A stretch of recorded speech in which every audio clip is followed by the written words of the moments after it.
The NBA Finals continue. Game number 6, the Pacers and the Oklahoma City Thunder. A Thunder win means a championship, and a Pacer win means Game 7. Siakam on the move, driving it right into Dort.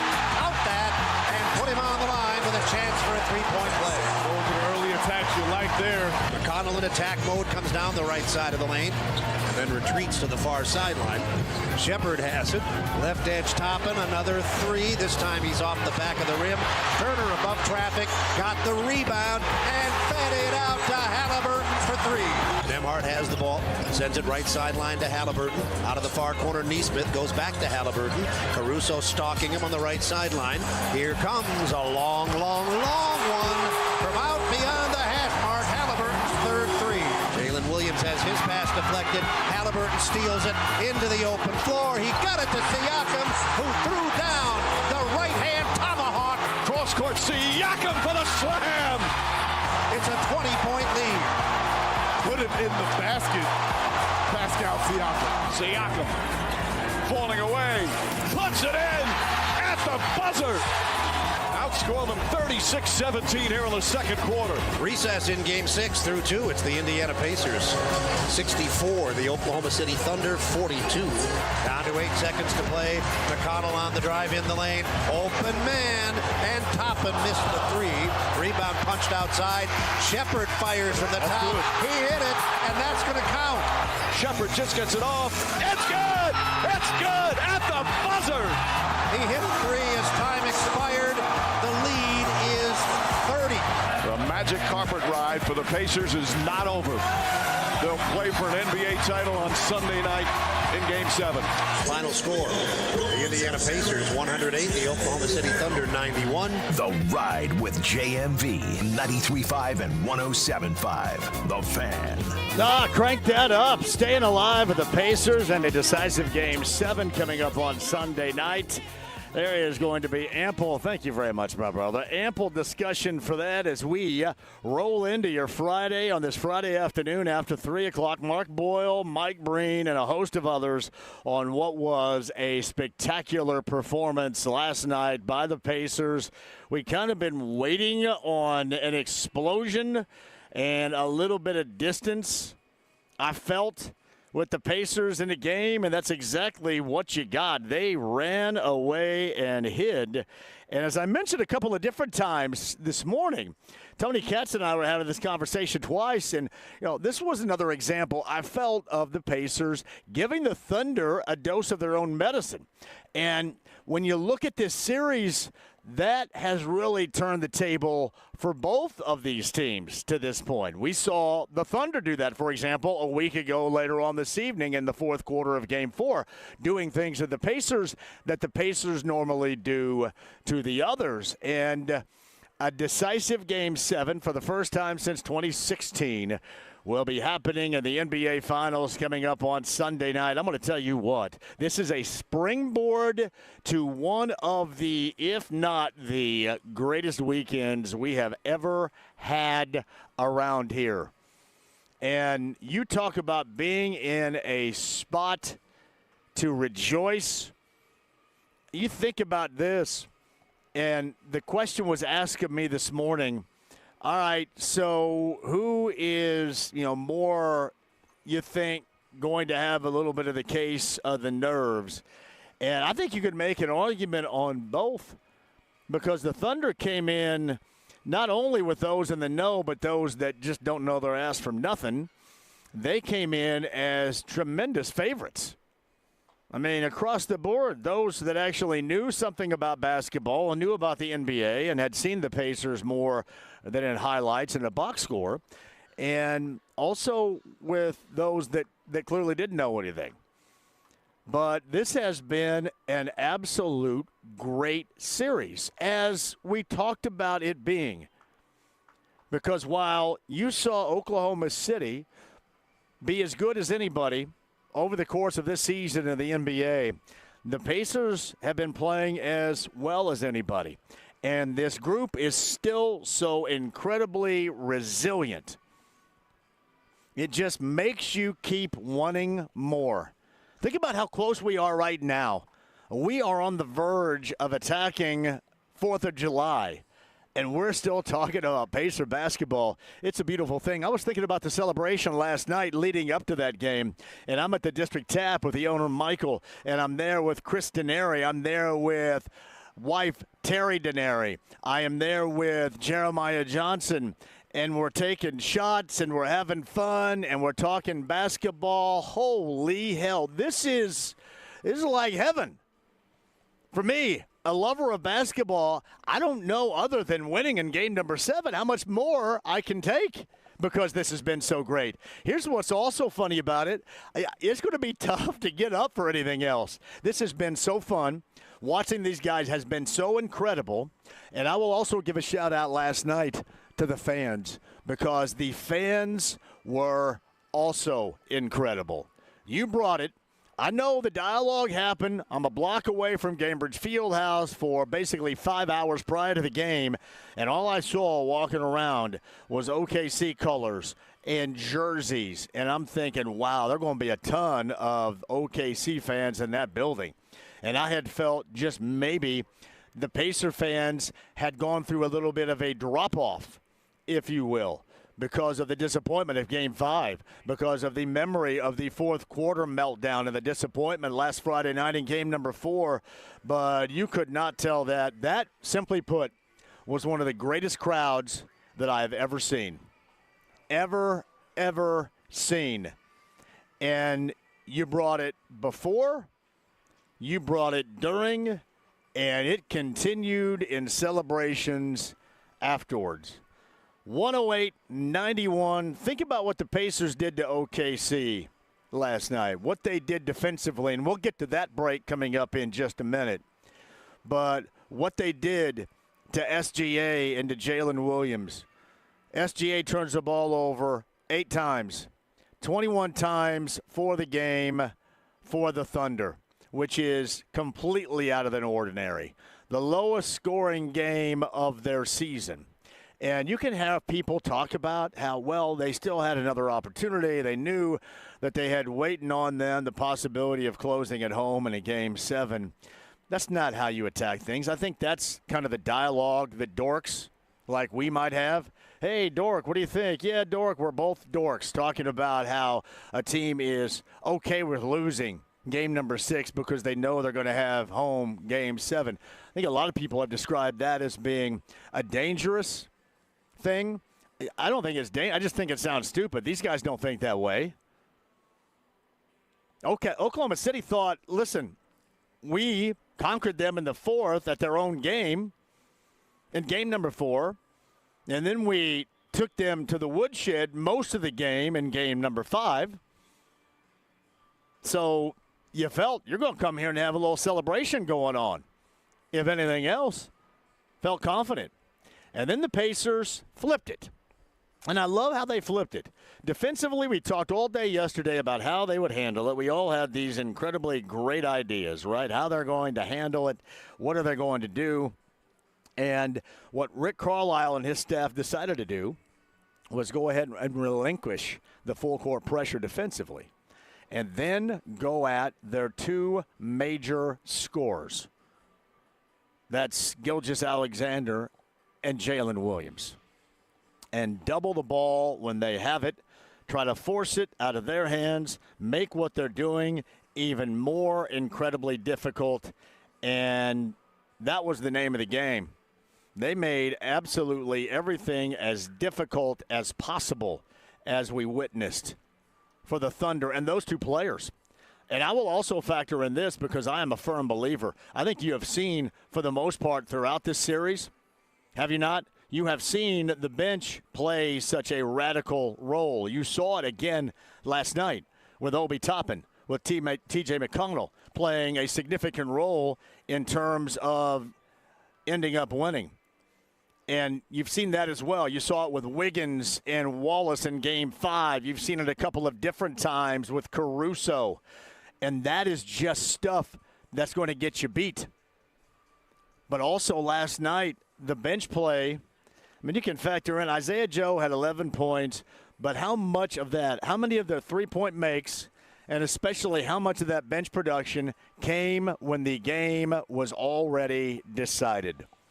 I would suggest a great deal of it. Just a terrific defensive effort. Offensively, they did enough. There were some rough patches at the beginning of the game. You get down 8.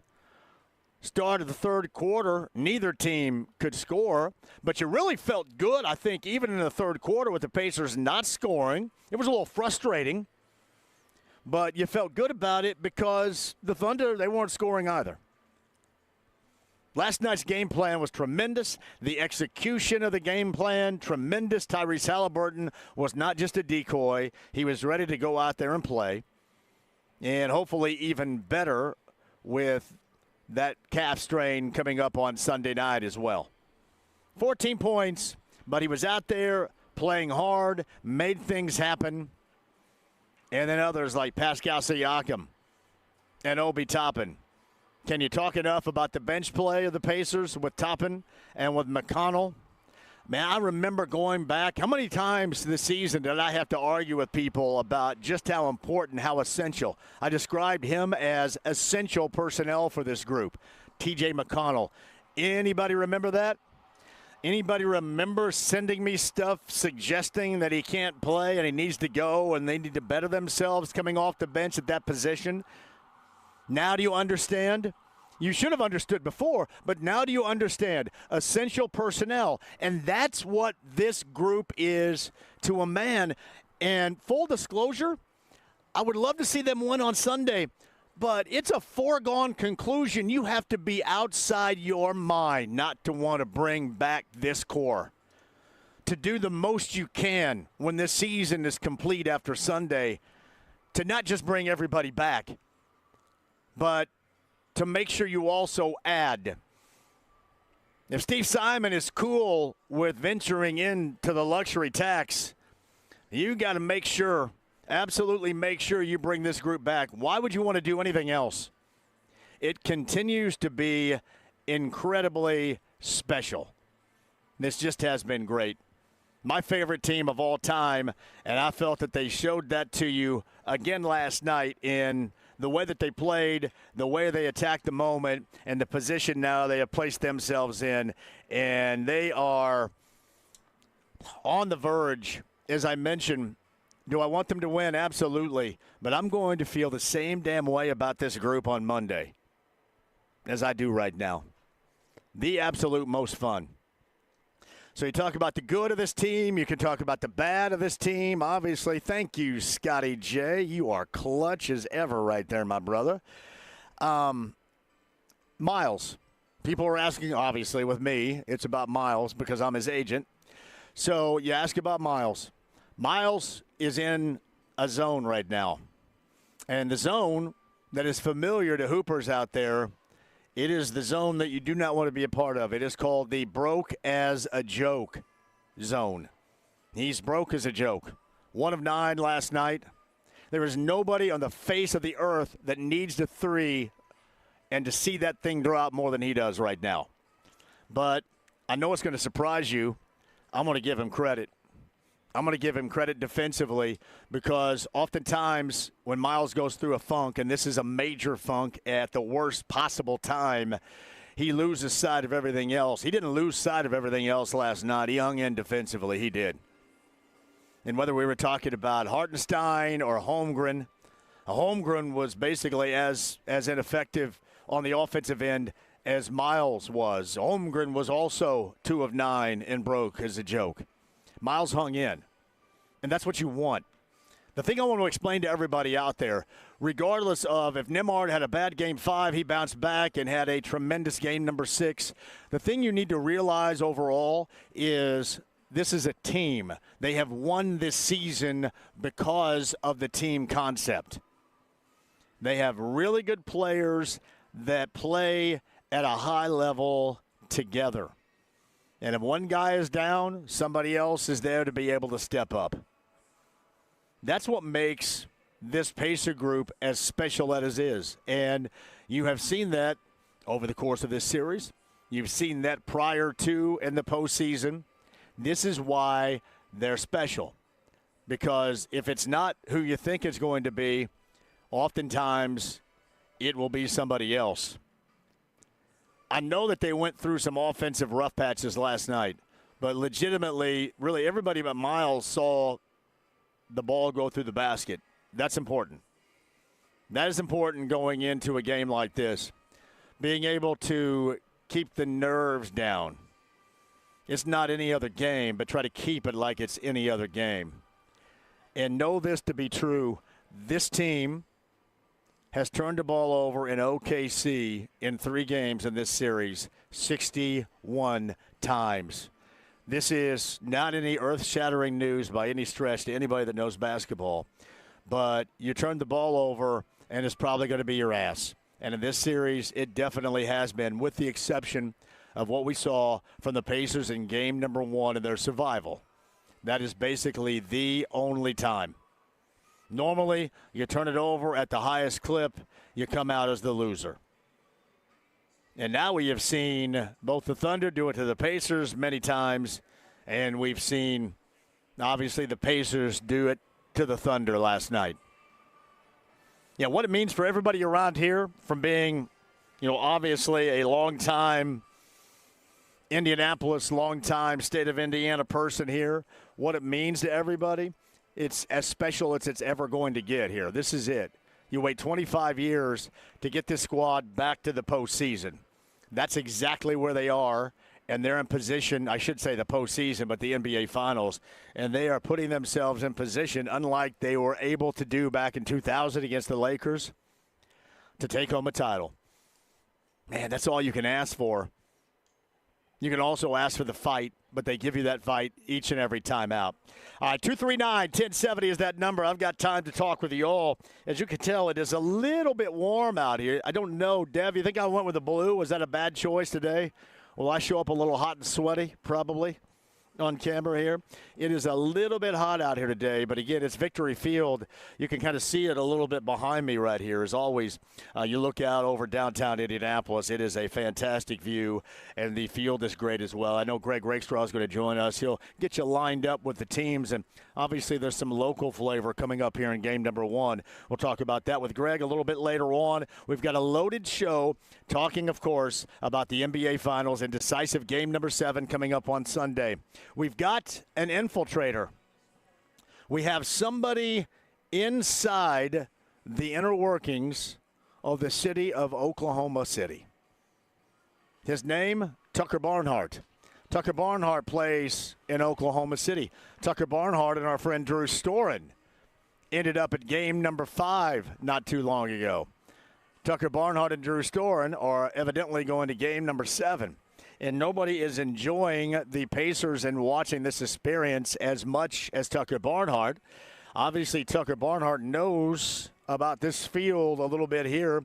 Tucker Barnhart, live from OKC, joins us coming up in the 4 o'clock hour as well. I cannot wait for that. Tony East is on the inbound. For the first time in seemingly forever, Mike Wells of ESPN Radio is going to join us coming up here in the 4 o'clock hour. Seinfeld tickets coming up. We've got the Harris Hoosier Park Race of the Day coming up. And one final chance at the $50 scratch-off prize pack, courtesy of the Hoosier Lottery. I've got another trivia question for you on this Friday, and we'll do that coming up here a little bit later on in the show. Meantime, 239-1070. Email address is jmv1075thefan.com. AAA Membership Lounge via YouTube Live. We have got a couple of games tonight. We've got a couple of games tomorrow. Greg Rakestraw is going to join us coming up on the election. Greg Rakestraw is going to just join me right now, it looks like. What's up, brother? Greg Rakestraw is at Victory Field with me, my man. How you doing, brother? I'm good. We couldn't get you on the concourse where it's shaded or in the air conditioning when it's we're not sweating. We're right out here. Look, this is how you stay skinny. I got a little bit of sweat. You have a work sauna going. I may end up going shirtless here before this is all. Am I allowed to go shirtless? This is where I would tell you. I'm sure they like the vantage point of you being out here in the public. Yeah. But what's unique about this is that, brother, we're starting at 4:30. You're in foul ball territory. It's not a 5:30 first pitch tonight. It's a 4:30 None of these first dudes pitch. are going to get over the net, are they? Yeah, they will. Will they really? And one of those dudes out there in gold. So the teams are just taking the field, folks. The Lutheran Saints, I'll paint the radio picture as a play-by-play guy, in the home white with the gold hats and maroon sleeves. They're down the third base line. The Couts Mustangs in the gold tops, gray pants, and black hats down the right field line. Shout out to Sean Collinsworth. Billy Couts Miller alum. of Couts, one of the leading hitters in the state as a freshman, north of 520. And he is also one of the best pitchers in the state. His ERA, John, much like your GPA at sometimes in college, a .27. So he is a major Division I prospect at a single-A school from a town of 2,000 in Porter County. Couts one of the great stories in the state of baseball this year. So where's he targeted to go? Well, because he is a freshman, nowhere yet, but he basically has invites to come to everybody's kind of showcase camp. Understand, so, yeah. Understand. I saw a bunch of Jasper Wildcat folks. It looks like DuBois County will be is here. on the roll here. So this is the amazing stat for Terry Gobert as the head coach at Jasper. He is now in his 38th year. Every class at least once during their 4 years in high school has played for a state championship at Jasper. They were last here in 21. Connor Foley, who played at IU, was their star player then. Now, not really any kind of star players, just a good, solid team. But, John, that second game tonight between Terry Gobert and Dave Pishker, the two head coaches, they have combined to win over 2,000 career games. They have been the head coaches at their two schools for a combined 82 years, and they have won a combined 14 state championships. That's not bad right Not bad. It's the third time that Andrean and Jasper have played each other for a state crown. Andrean is 2-0 in those previous matchups, the last one happening 10 years ago. You're getting all the broadcast nuggets for free here on this portion of the show. I love the nuggets for free. But I almost feel bad. I realize we're here in a paid position because of our mutual friends and partners with the IHSAA. Sure. I feel bad taking away from talking about the Pacers in Game 6 last night. How about that effort last night in Game 6? How about the effort of the crowd, Greg, last night in Game number 6? Not too far from where we're standing. I was not downtown with you as you make your magical get skinny elixir to get you through and hydrate as you're sweating to the oldies here during the course of the program. I had the same fear that you did, that we'd see a lot more blue in that crowd last night. Clearly more OKC people came down to be a part of the environment, but didn't necessarily get into the building. And obviously after the first 4 minutes, the Pacers did a great job of giving them a minimal amount of things to cheer for in that game. For as good as the Pacers were, I was almost stunned how bad the Thunder were last night. And I think it plays into the Pacers' hands. I'm not guaranteeing a Game 7 win. I'm certainly hoping for that. But once you kind of turn it off, I'm not sure you can turn it back on. I think there's a lot of things, other than the location, that are in Indiana's favor going into Game 7 on Sunday night. So I brought this up a little bit earlier. Hey, James, do we have anybody on the other side, or is it still Greg? I tell you what, we'll take a break, Greg. I'm going to ask you this because people were saying OKC felt compelled because they had that game number 7, and hey, if you don't get your best effort and you lose it, that's okay. I don't buy that, and I want to come across that with you on the other side. You got it. In mind right there. Greg Rakestraw is going to join us, too. I mentioned Mike Wells coming up. We've got Tucker Barnhart, who is in Oklahoma City. He's going to Game 7 coming up on Sunday. We'll talk to Tucker a little bit later on. Tony East and a lot more. Pacers Game 7. We've got the state finals in baseball. Victory Field this afternoon with the IHSAA Victory Field, downtown Indy. Don't go anywhere. The stream, the app, it's HD Radio, the AAA Membership Lounge via YouTube Live and 93.5 and 107.5 The Fan.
The Ride with JMV. And the beat goes on, yeah. And the beat goes on. 93.5 and 107.5. The Fan. Jalen Williams has his pass deflected. Halliburton steals it into the open floor. He got it to Siakam, who threw down the right-hand tomahawk. It's a 20-point lead. Put him in the basket, Pascal Siakam. Boyle and Gill, Pacers Radio, heard here on The Fan last night. That was a highlight play that everybody has seen and was called in a number of languages in Game 6 last night as the Pacers roll the Thunder and create a decisive Game 7 situation coming up in Oklahoma City on Sunday. We're talking about that as we prepare for a state title game coming up here at Victory Field, the first of 4 coming up. Right? Correct. Not today, though. Split. Double headers. This is something we learned from the COVID years. Right. Used to be 1 game on Friday night and 3 on Saturday. Again, people would melt if we played at 1 o'clock tomorrow. Correct. So we play 2 doubleheaders at 4:30. Although, John, this is the rare time. We probably should list Central Times first because 6 of the 8 teams playing in the state championship are from the Central Time Zone. 4 region teams, and I call them 2.5 Evansville teams. You and I both know Jasper is not Evansville. It's not. However, they now play in the Evansville Conference, the Southern Indiana Athletic Conference, and 3 SIAC teams made the baseball state championship. Lutheran is not just the only Marion County school that is playing. They're the only school within 2 hours of Indianapolis that made the state championship incredible game, which right is there. very rare. Yep. All right, it's Greg Rakestraw is with us. I want to double back to what you said. Many people had said last night that the Thunder, you lose that game, but you knew you had Game 7 at home, sort of in your back pocket. So that's okay, but I don't think that's at all the way they think. I just think they felt they were going to win that last night until they got their doors blown off. And now I think that presents a question mark about what we're going to see from them coming up on Sunday, even as good as well as they played in their own building. John, I thought they have shown their youth twice in this series. Quarter number 4 of game number 1, right, when they did not close that game out, and then kind of the mental approach going into last night.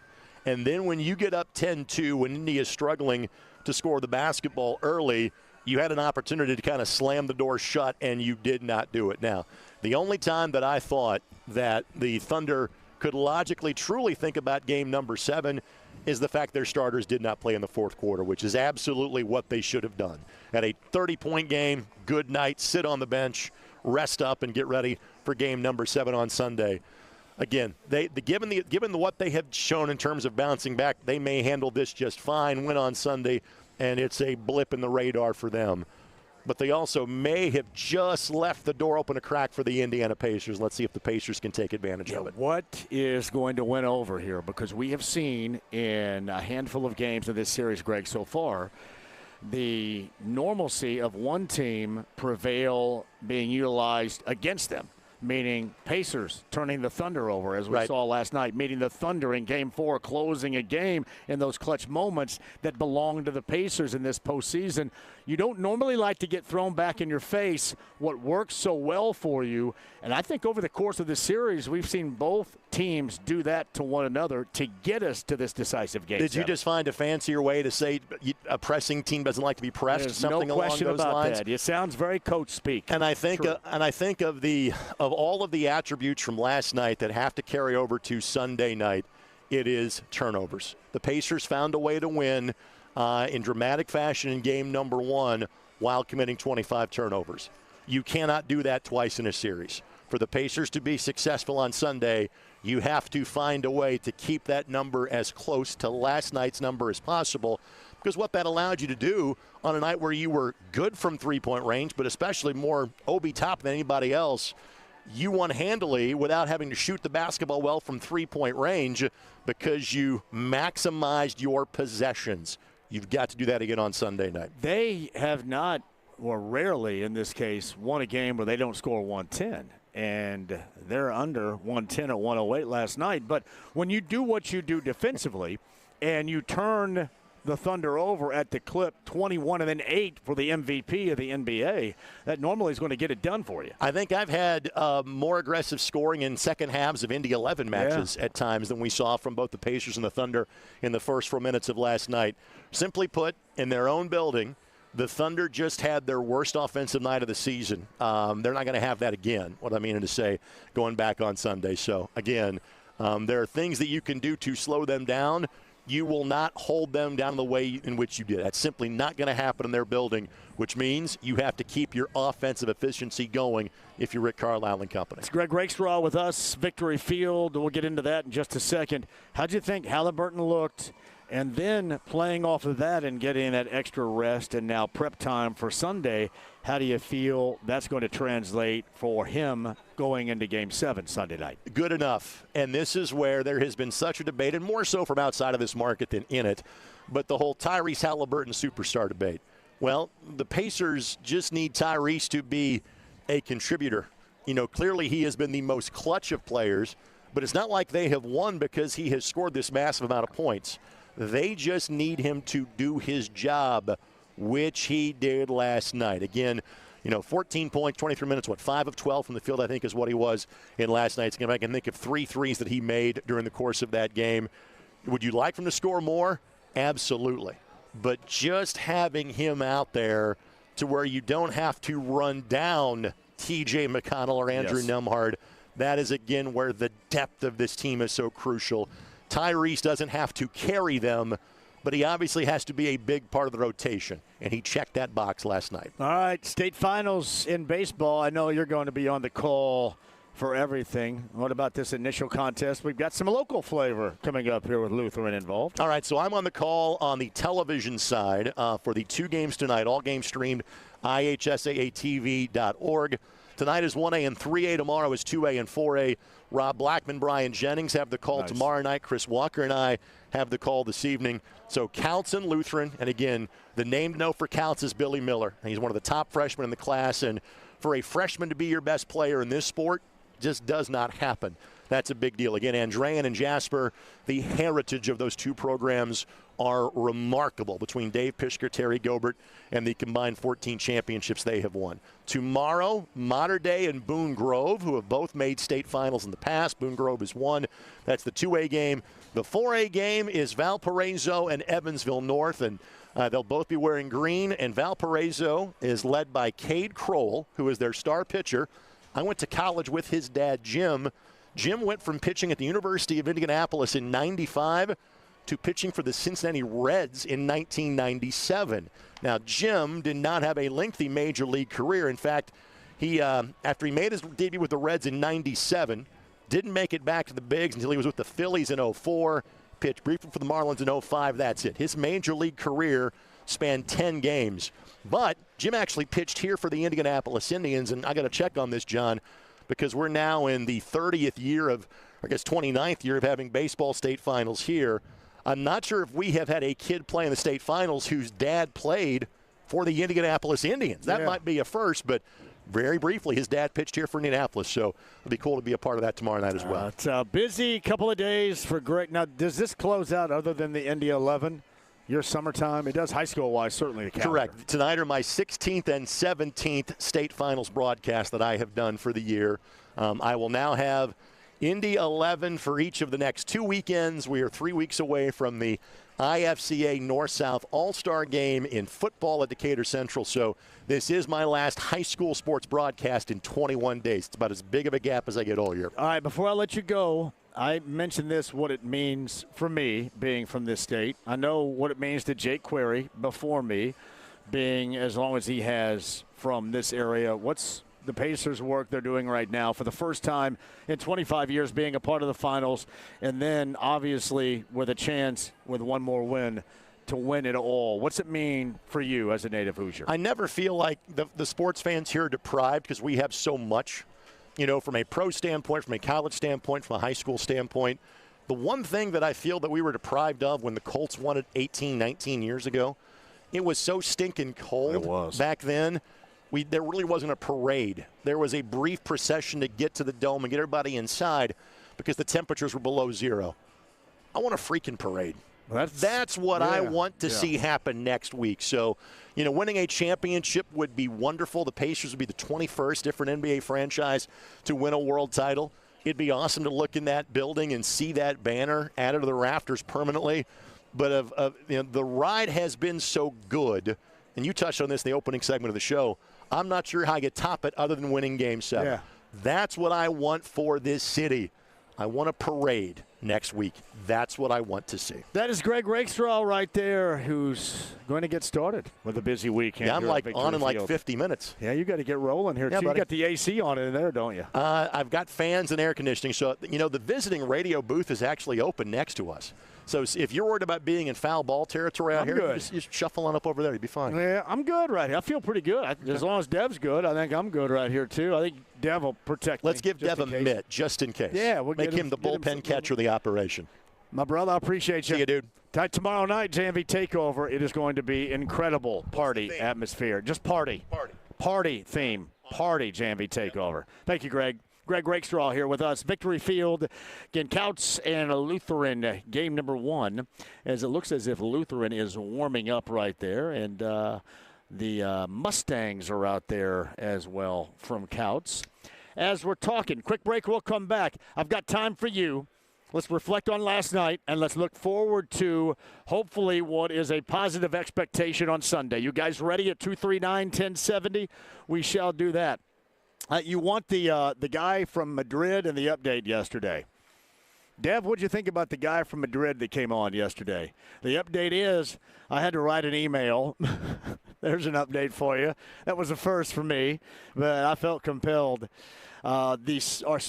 People actually want our friend from Spain to come back on the show. I don't know. It was compelling radio, but I don't know if that's going to take place. I will also tell you, yesterday at the District Tap, that pregame celebration was as good as anything I have ever been a part of. And me and JJ and Michael, the owner, and both Daenerys, Chris and wife Terry, some of the most spectacular radio yesterday. I hope you heard that in the 7 o'clock hour. It was great. Taking shots, having fun, talking Game 6, and then the outcome. There's only one way it gets better than this. And you know what that direction is coming up on Sunday. We'll get into it. 239-1070, the AAA Membership Lounge via YouTube Live. I am saying hello. Become a AAA member today. I know it is open at Ruoff. You got great deals you can take advantage of at Ruoff to go out to a show if you are a AAA member. Seinfeld tickets, the Hoosier Lottery question I've got for you a little bit later on as well. And I think we'll get 3 more, and we'll draw for that golf club, courtesy of PXG, James. Also a little bit later on in the show. Meantime, the focus, game number 6 last night in the crosshairs, game number 7 on Sunday. Pacers and Thunder. Do not go anywhere. 239-1070. Your calls next on 93.5 and 107.5 The Fan.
All right, Hamilton. 93.5 and 107.5. The Fan. McConnell in attack mode comes down the right side of the lane and then retreats to the far sideline. Shepard has it. Left edge Toppin, another three. This time he's off the back of the rim. Turner above traffic, got the rebound and fed it out to Halliburton for three. That is Mark Boyle, Pacers Radio. One final time, 24-25 season, Game 7 coming up on Sunday. You got it right here on The Fan. We're live at Victory Field. It's Scouts and it's Lutheran coming up here in just a bit, as Lutheran is out right now. Saints are taking a little bit of infield. This is the state baseball finals. Thank you all for joining us. What a compelling day with so much going on, which is going to lead us into a great weekend and a lot of conversation to be had. Tucker Barnhart's in OKC. He's going to Game 7. He plays in OKC. The friend of the show and catcher joins us coming up at 4:30. Wells is here. Tony East is coming up on the way as well. But I've got calls because we want responses, we want reactions, and we want some previews regarding Game 7 with the Pacers and the Thunder in the NBA Finals at 239-1070. There's my man up. Look at that. I got a little yell from the upper deck right there. Tony's going to lead today at 239-1070. Hello, Tony. How are you? Hey, JMV. What's happening, Tony? Go. I talked with you yesterday. We talked about Miles. He still isn't hitting his shot. He still contributes. I mean, you said most of what I was wanting to say. His defense has been good. He got a few rebounds last night. And again, last night we now had the 7th different Pacer as a leading scorer on this team. We are just made up of team players. Yeah. We don't need our all-stars to carry us. Believe me too, Tony. They need him to knock down a perimeter jumper. They do. Yeah. But I'm with you. I'll give credit because you can see it. On the defensive end, he is focused and hanging with it. Offensively, upon release sometimes, I don't think he knows quite where it's going. And that's a bad feeling. And I mentioned this. Hoopers know that sometimes you just get in a spot to where you're broke as a joke. And from distance, he is right now. That's why I think it's so important for him to see one go down.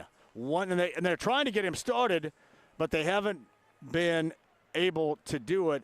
But, again, I'll say this. He doesn't hang his head on the other end. He goes out there and he works at it and he is playing, and you're absolutely right, is a part of having the depth and being called a team. That's how this group has won. That's why they find themselves in a Game 7 situation for a title coming up on Sunday. Yeah, I think if he could hit a few shots, it would be an avalanche because I think everybody else would get pumped up and excited over him. And, he's got 9 other guys on that team that are up and carrying him if he doesn't, as long as he's got his head in the game, and he has his head in the game. So I'm thrilled to see him out there. I love watching him play. We need him around the rim. He's got to get the block shots. Go Pacers. Tony, thank you for the call. I appreciate that. Now, he's playing. Normally that can be an effect, and he's had an effect before on both ends when things aren't going well on one. But that has not been the case. Last night he played, and they needed him to play. Live from Victory Field, Pacers conversation to Luke. We go at 239-1070 right now. Luke, join the show. How are you? I'm doing well, John. I cannot stop talking about last night. Go ahead. We were at the watch party in downtown. You're right when you say it feels like heaven. It does. I mean, the city's coming together. Basketball lovers unite right here with my question a product. For you is. Go ahead. My question for you is: if they go to the Game 7, who's the MVP? They win. Well, I mean, the MVP probably will be Siakam, I would imagine, with the type of series consistently he has had. I would make an argument that if you want to look at it as, stepping up, and it's not a surprise to me, and it's probably not going to be a surprise to most, but I think T.J. McConnell has been every bit as valuable into what that they have accomplished so far than anybody. So I would probably say Siakam as of right now because of the numbers. But if you want to talk about a little bit of everything in all these moments, the intangibles, I think that you point the finger to T.J. McConnell. I think he's been every bit as that. I just don't think he would end up getting the nod. And also it depends on how things go in this game number 7. And hopefully that's the case, because if there's a choice to be made, that means, Luke, things are going positively in Game 7 in Oklahoma City for the Pacers. Sir. But, yeah, I would suggest Siakam first. But I think we have to talk up McConnell because, as we mentioned over the course of the season, I've always called him essential personnel. When some don't believe that to be true, you see the reason why, most certainly in this series, without question. Yes, sir. No, it was so much fun. Everyone was, the energy was electric.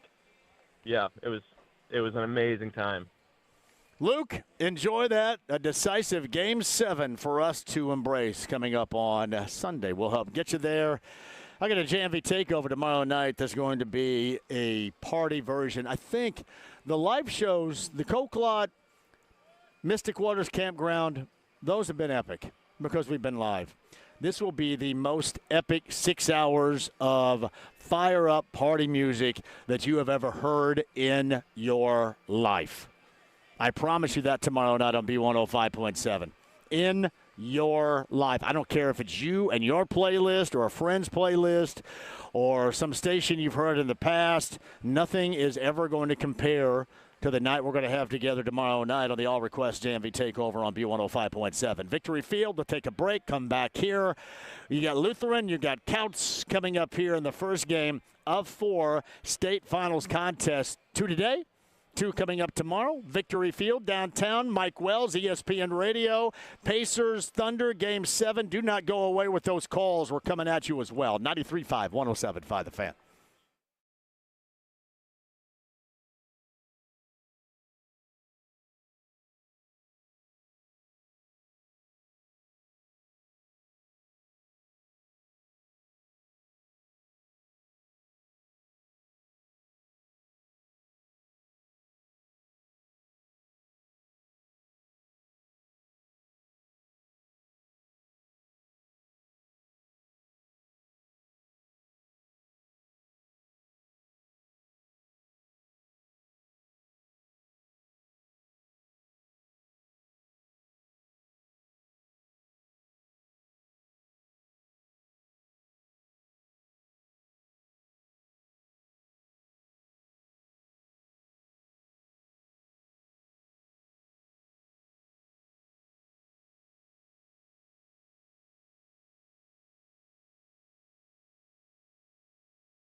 The Ride with JMV. He's my best friend. He's my pal. He's my homeboy, my rotten soldier. He's my sweet cheese, my good time boy. 93.5 and 107.5. The Fan.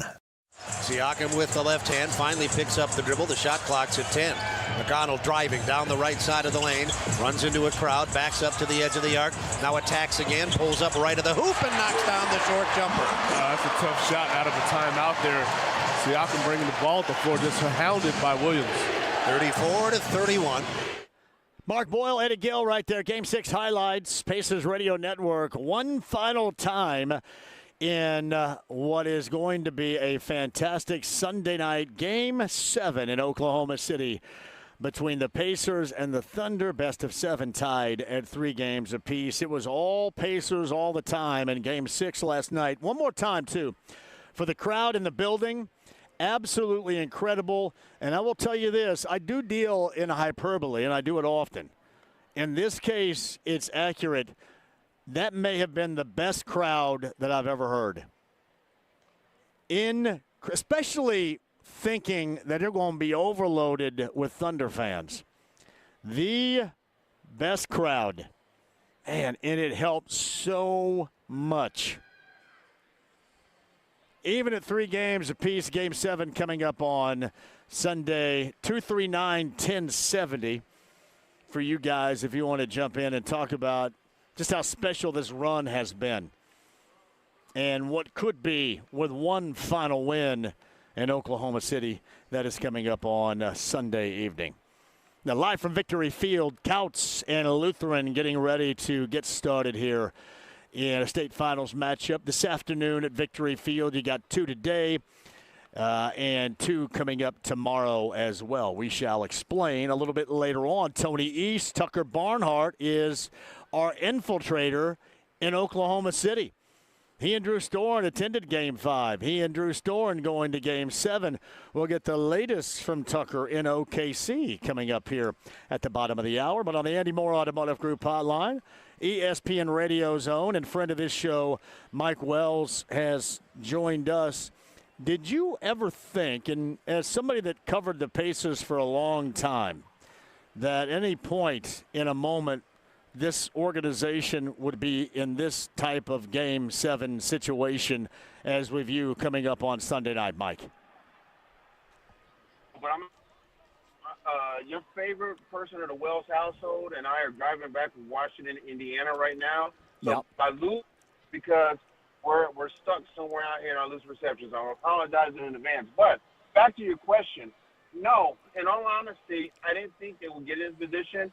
And it's not because of coaching or things like that, but more so of their inability to make the right trade, sign the right free agents, spend the money necessary to get the caliber players necessary to knock off a team led by Giannis and the Milwaukee Bucks, the Cleveland Cavaliers, who had the best record in the Eastern Conference, and right now, knocking on a Game 7 against a team that finished with the best record in the NBA. No, I'd be lying if I said I did, because think about all the hope and optimism we have seen for the past 20-plus years, the block on Reggie, the brawl ruining things, losing to LeBron in Game 7, the bootleg Jodeci and 112 album cover the following year, and now here you are with a bunch of guys who are not divas, one win away from winning an NBA title for this franchise. Hell no, I didn't think it would happen.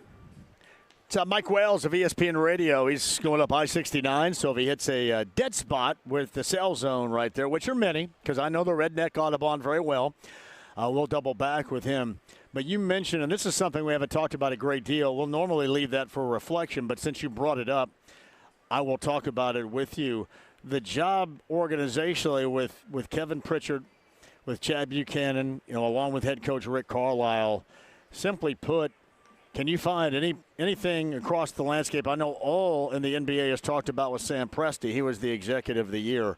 But what the Pacers have put together with the theme, the teamwork of this team being that particular theme, I'm hard-pressed to find any job that has been done better by anybody than this organization with what they have done cobbling together this very special group. I mean, it's incredible. And the thing is, the players have bought into their roles. I mean, Nembhard could be starting, have more of a bigger role on a lot of teams in the NBA. Mather will probably be starting on a lot of teams in the NBA. Guys have embraced the roles that Rick Carlisle has put them in. And when Chad Buchanan and Kevin Pritchard acquired them, I'm sure they laid out what the expectations are going to be. And I'm not shortchanging him. Tyrese Halliburton deserves every ounce of credit he has gotten this season. Pascal Siakam deserves a lot of credit. But that front office and head coaching job is top of the line. And I hope the Pacers win the title because I can imagine Rick Carlisle is going to wow his ass out during the parade down Pennsylvania or Meridian, wherever it's going to be at. I would pay to be front row for Rick Carlisle celebrating the NBA title. All right, so where do we start coming up on Sunday right here? Again, I mentioned the theme in putting together this team and this product for the Pacers front office-wise, but the theme has been turnovers and then points off of turnovers. The Pacers, while playing at OKC, Mike, have turned the ball over in 3 games 61 times. Clearly, that cannot take place on Sunday. Is there a lesson learned by what they did in turning OKC over 22 times, or 21 times, I should say, last night of that Game 6 win? Is there anything transferable from last night to Game 7 in a different building? I mean, you would hope that's the case. And, the basketball nerds have quickly realized, I'm sure they realized that, hey, they're not going to pick up Shea 94 feet. They're not going to play on a full length. They're going to sit back, and just that little tweak right there allowed the Pacers to sit back and play half-court defense instead of Shea turning the corner, getting up the court, and then you're playing scramble defense. That's not going to fly. Sit back. The way Carlisle tweaked with the defense last night was the right way to do it. They had, even though OKC jumped up 8 early, they had the Thunder on their heels basically from the middle of the first quarter on. It was all about the Pacers. But again, different atmosphere. You're going on the road. You're going to have the OKC crowd, which is equivalent to what the Gainbridge Fieldhouse crowd is like. So the Pacers are going to have to weather any storm thrown up from the get-go, and don't panic. When they panic, that's when they get sloppy with the basketball.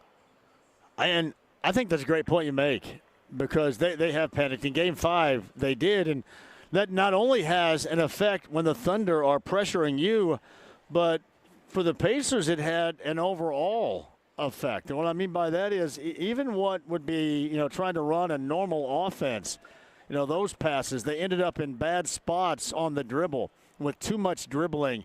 Their passes, even without pressure, were inaccurate, had to be stretched for, you had to reach down for.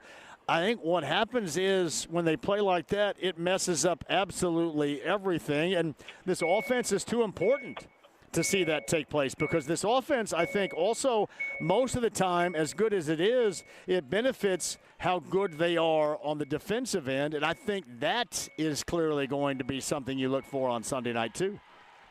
Yeah, no, you're 100% correct out of it. And listen, we're running off guys getting credit. Man, TJ McConnell is that guy that if you're playing pickup at Southport High School on Sunday morning, Jay, you want him on your team because he's going to harass the beat out of whoever he's guarding and cause havoc, and he's going to probe with the ball when he handles it and going to get buckets that when you look at him on the side, you're like, oh, hell no, I don't want this dude on my team. But he'd end up being one of the better players on the court. So he deserves credit, too, on what he's been able to do. Yeah, I think somebody asked me, Mike, prior to you coming on the show, who I thought the MVP was. And I think if they were to win, I think Siakam gets it. That's the first guy that comes to mind. But it's not lost at all in the translation for me that T.J. McConnell has been as important in this series as anybody on this Pacer team, without a doubt. Yeah, so I mean, I love. He's that guy. He's the guy you hate playing against, but you love on his. You love him on your team. That's what T.J. McConnell is. I mean, you can go down the list of guys that have stepped up. Obviously, Kobe had a game last night too, and that's the best part about this basketball team. It is not about one simple player where you need one guy to get you buckets in order to win. You never know who's going to step up for you and be that guy that's going to, play the key role to help you win it. Obviously, Tyrese is not 100%, Don't get me wrong, that damn steal and no-look dime to Siakam for that posterizing dunk was great, but other guys stepped in and filled the void when Tyrese was out the game. Does this help you at all forget some of those times where they had talent, maybe even more talent, but a complete and utter lack of cohesion and team concept as some of those squads you covered? Oh, listen, some of the squads I covered had way, way more talent. I'm not talking about the squads with the Murphys and the Dunleavys and stuff, but some of those squads had more talent. But this is a prime example of where the whole side is better than that one giant piece you want. Where you have all the pieces that connect in the puzzle, you have a chance to do a great damn thing. And you know what's interesting? You got to think that OKC's going to come out and try to land some haymakers and knock the Pacers out early on Sunday. It would be the Pacers' way, which I'm not saying I want this to happen, but they fall behind double digits in the fourth quarter, and then they come out and win the title on the road with a hell of a comeback. That would summarize the Indiana Pacers if it happened. And a lot of hearts to be racing if you're a Pacers fan, and so you don't want that to occur. But if it were to happen, that would summarize the 2024-2025 Indiana Pacers. Yeah, they've just been special. Mike, I've said this to you before, but even more pronounced, I think, now. This is my favorite team of any team ever around here. And I mean ever. Any sport, wow. My favorite team of all time around here. Man, that's great. And I'm going to take it a step further. I get asked all the time, do I miss writing? I can say at this moment, I would love to cover this Indiana Pacers team. This is the moment where I'm like, damn, I missed it because just being around it during the school year when I had students covering it and talking to players inside the organization and everything, talking to people in the organization, this seems like a team that the storylines and things to be able to write about and talk about will be top of the line. So you have your favorite team. I think I would love it. And I'm like, damn, it's a good time to be an NBA beat writer at this moment. And since we're out here giving praise and we're going to go. Do you remember at the start when it became Pacers and OKC, all the buffoonery coming around from people's mouths around the country talking about, oh, this is going to be a horrible series. Nobody's going to watch it. Two small market teams. Yeah, first game 7 since 2016. Hey, can I say the word jackass on the show? You can. I do all the time, yeah. Yeah. All those jackasses who are saying it's a horrible series, they're the ones licking their chops. Like the series has been now. Mike, I have said this before. I think a lot of the dialogue we heard nationally was because people nationally didn't watch the Pacers and had no idea about the Pacers until recently, maybe until first couple of games of the Eastern Conference Finals. Until that point in time, nobody paid attention and nobody cared but us. And I think now everybody finally realizes what we've seen. And that's embarrassing. You got all these talking heads on TV, NBA experts, blah, blah, blah, and all of a sudden, oh, yeah, I got to get a Pacers credit now. They beat, I don't even think they gave them credit when they beat the Cavaliers in the second round because Darius Garland was injured and guys were, dinged up a little bit. People still weren't respecting them. But the bigger issue is these guys are supposedly NBA experts, and they go into the NBA Finals not knowing what the hell they're talking about because they could care less about watching this team during the regular season. Yeah, and that has been really what it's done, and this is what's been most disappointing. Nothing about the Pacers has been disappointing to me. You can go back to Game 4, the fourth quarter. Yeah, there's some disappointment. We'll think about that. Really, if they lose on Sunday, we'll think about that, and I'm sure that's back in the focus. But what has been majorly disappointing is the broadcast partner of the NBA talking so horribly before the series started and going into it, just as you had said, how it was going to be bad. It wasn't going to be close. Nobody cares. Nobody's watching. There's no elite level talent. There's no superstar right here. And what these dumbasses have done is they ran so many people off. And I'm going to be curious. I haven't noticed the numbers here recently. I'm going to be curious to see how many people maybe come back because it's been compelling and didn't realize it until it actually happened, because we have so many sheep out there that listen to some of these clowns and then turn away and go someplace else. I mean, they were working against their sports partner, that property that they're supposed to be lockstep with, which is absolutely ridiculous to me. I can't wait until next year. The TNT people cannot get to ESPN quick enough. Just can't do it.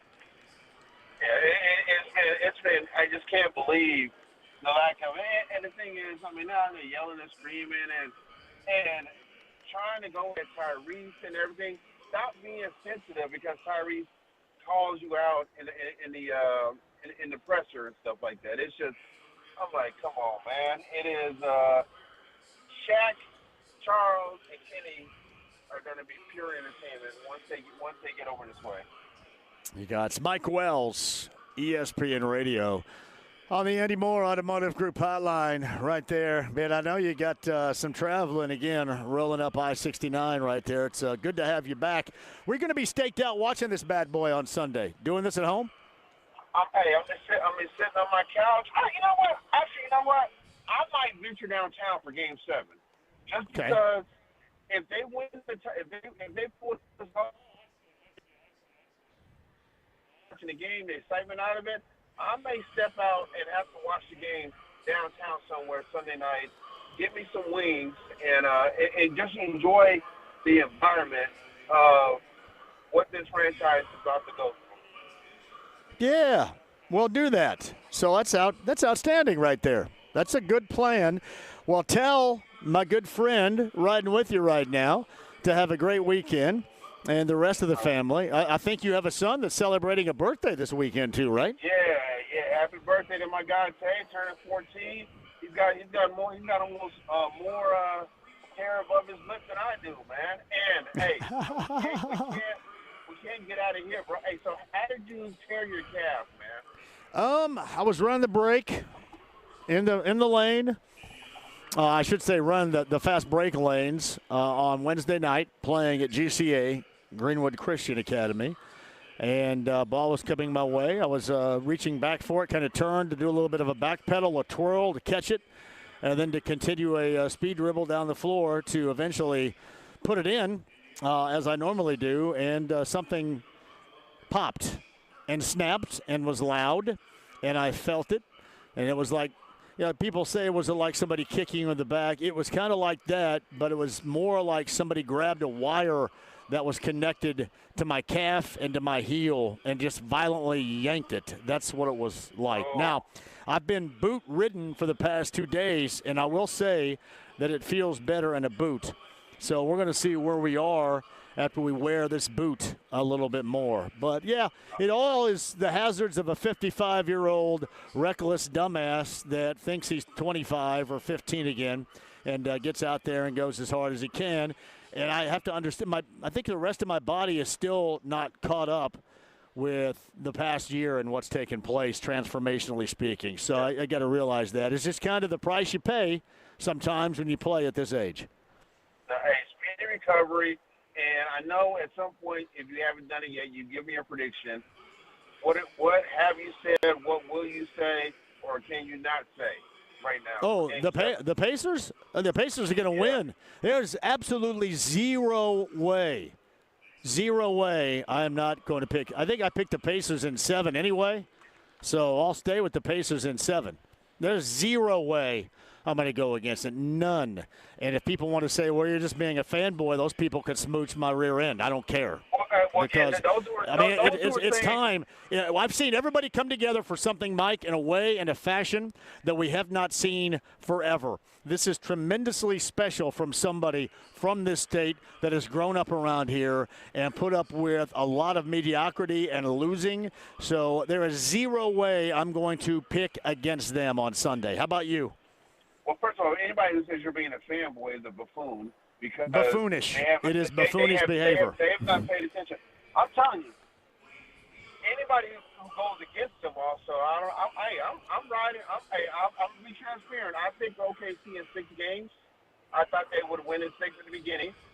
But damn, this has been a hell of a ride. I'm going blue and gold on Sunday night. I'm with you on that one. I'm going to tell you, all bets are off on every single angle.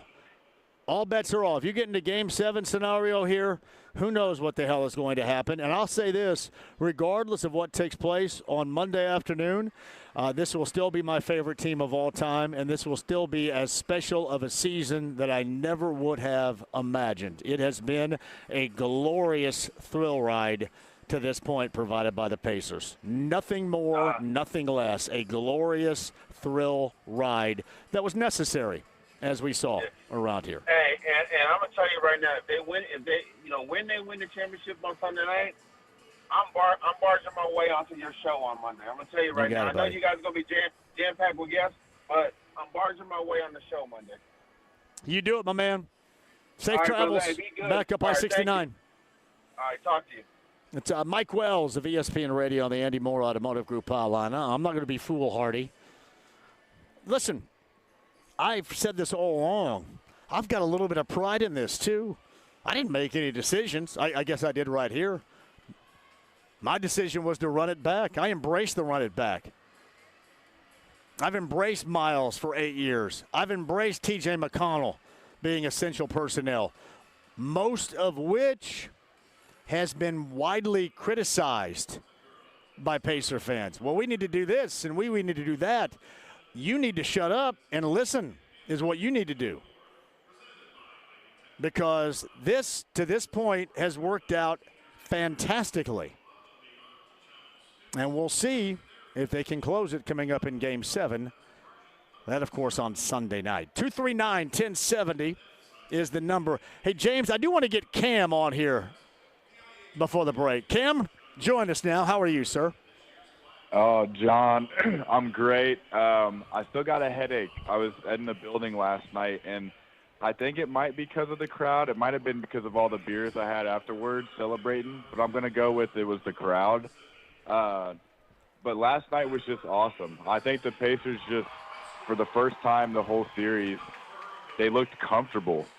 Like there was nothing, from the start of the game to the end of the game, they figured something out. They played their game, but they just didn't get rattled. And I think a Game 7 playing on your home floor like OKC, I think the pressure's on them.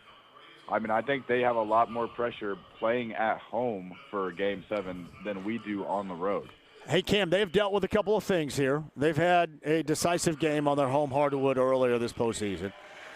They have won off a tremendous blowout in the Western Conference Finals, so they have some history in bounce back. But we all know the Pacer history in the clutch, and we know the Pacer history with the same group dating back to last year in the Eastern Conference semifinals in a Game 7 where everybody on ESPN, including Stephen A. Smith, were doing the cheerleader pyramid at Madison Square Garden, and they roll in there and blow their doors off in a decisive Game 7. So I think there are a lot of analytics that would read, well, this could be the favorite, that could be the favorite, but there are a lot of aspects where you can look at both and think this could be one of the better games that we have seen, not just in this series, but in the postseason in a while. It has the potential to be incredibly special. Cam, anything else? Oh, I was just going to say quickly, every game that we've played in OKC, I mean, I know they've lost a few, but if you watch those games, the Pacers, every game just hurt themselves, and they've still found a way to make runs and keep the game semi-close. So, I mean, you limit the turnovers. You can't say that you went in there and got blown out a bunch every single game. Like, they were in a lot of those games.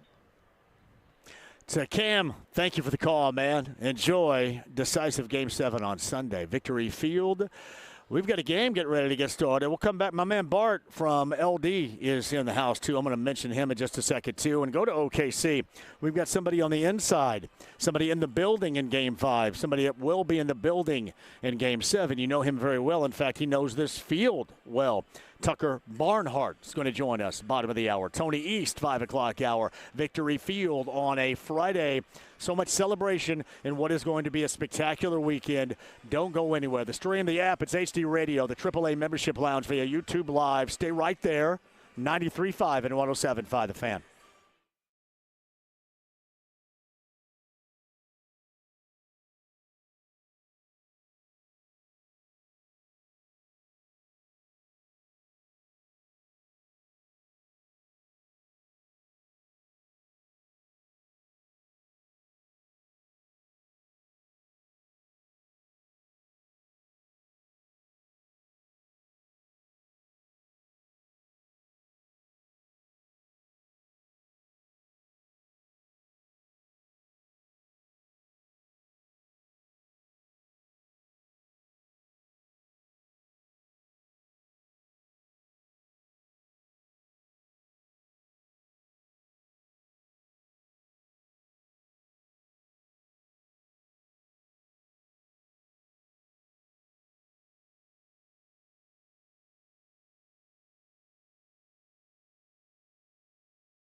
with JMV. Johnny, don't. David Letterman. Hi, David. I'm Grandpa. Don't. 93.5 and 107.5. The Fan. Down to 8 seconds to play. McConnell on the drive in the lane. Open man. And Toppin missed the three. Rebound punched outside. Shepard fires from the top. Good. He hit it, and that's going to count. He hit a three as time expired. The lead is 30. At the end of the third quarter in Game 6, it's the Indiana Pacers 90. The Oklahoma City Thunder 60. Mark Boyle, Eddie Gill right there, Victory Field, just in front of the Class A title game. And here's the national anthem. We'll pause for this.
That's your national anthem. Couts and Lutheran, the Class A contest, the first of 4 this weekend at Victory Field.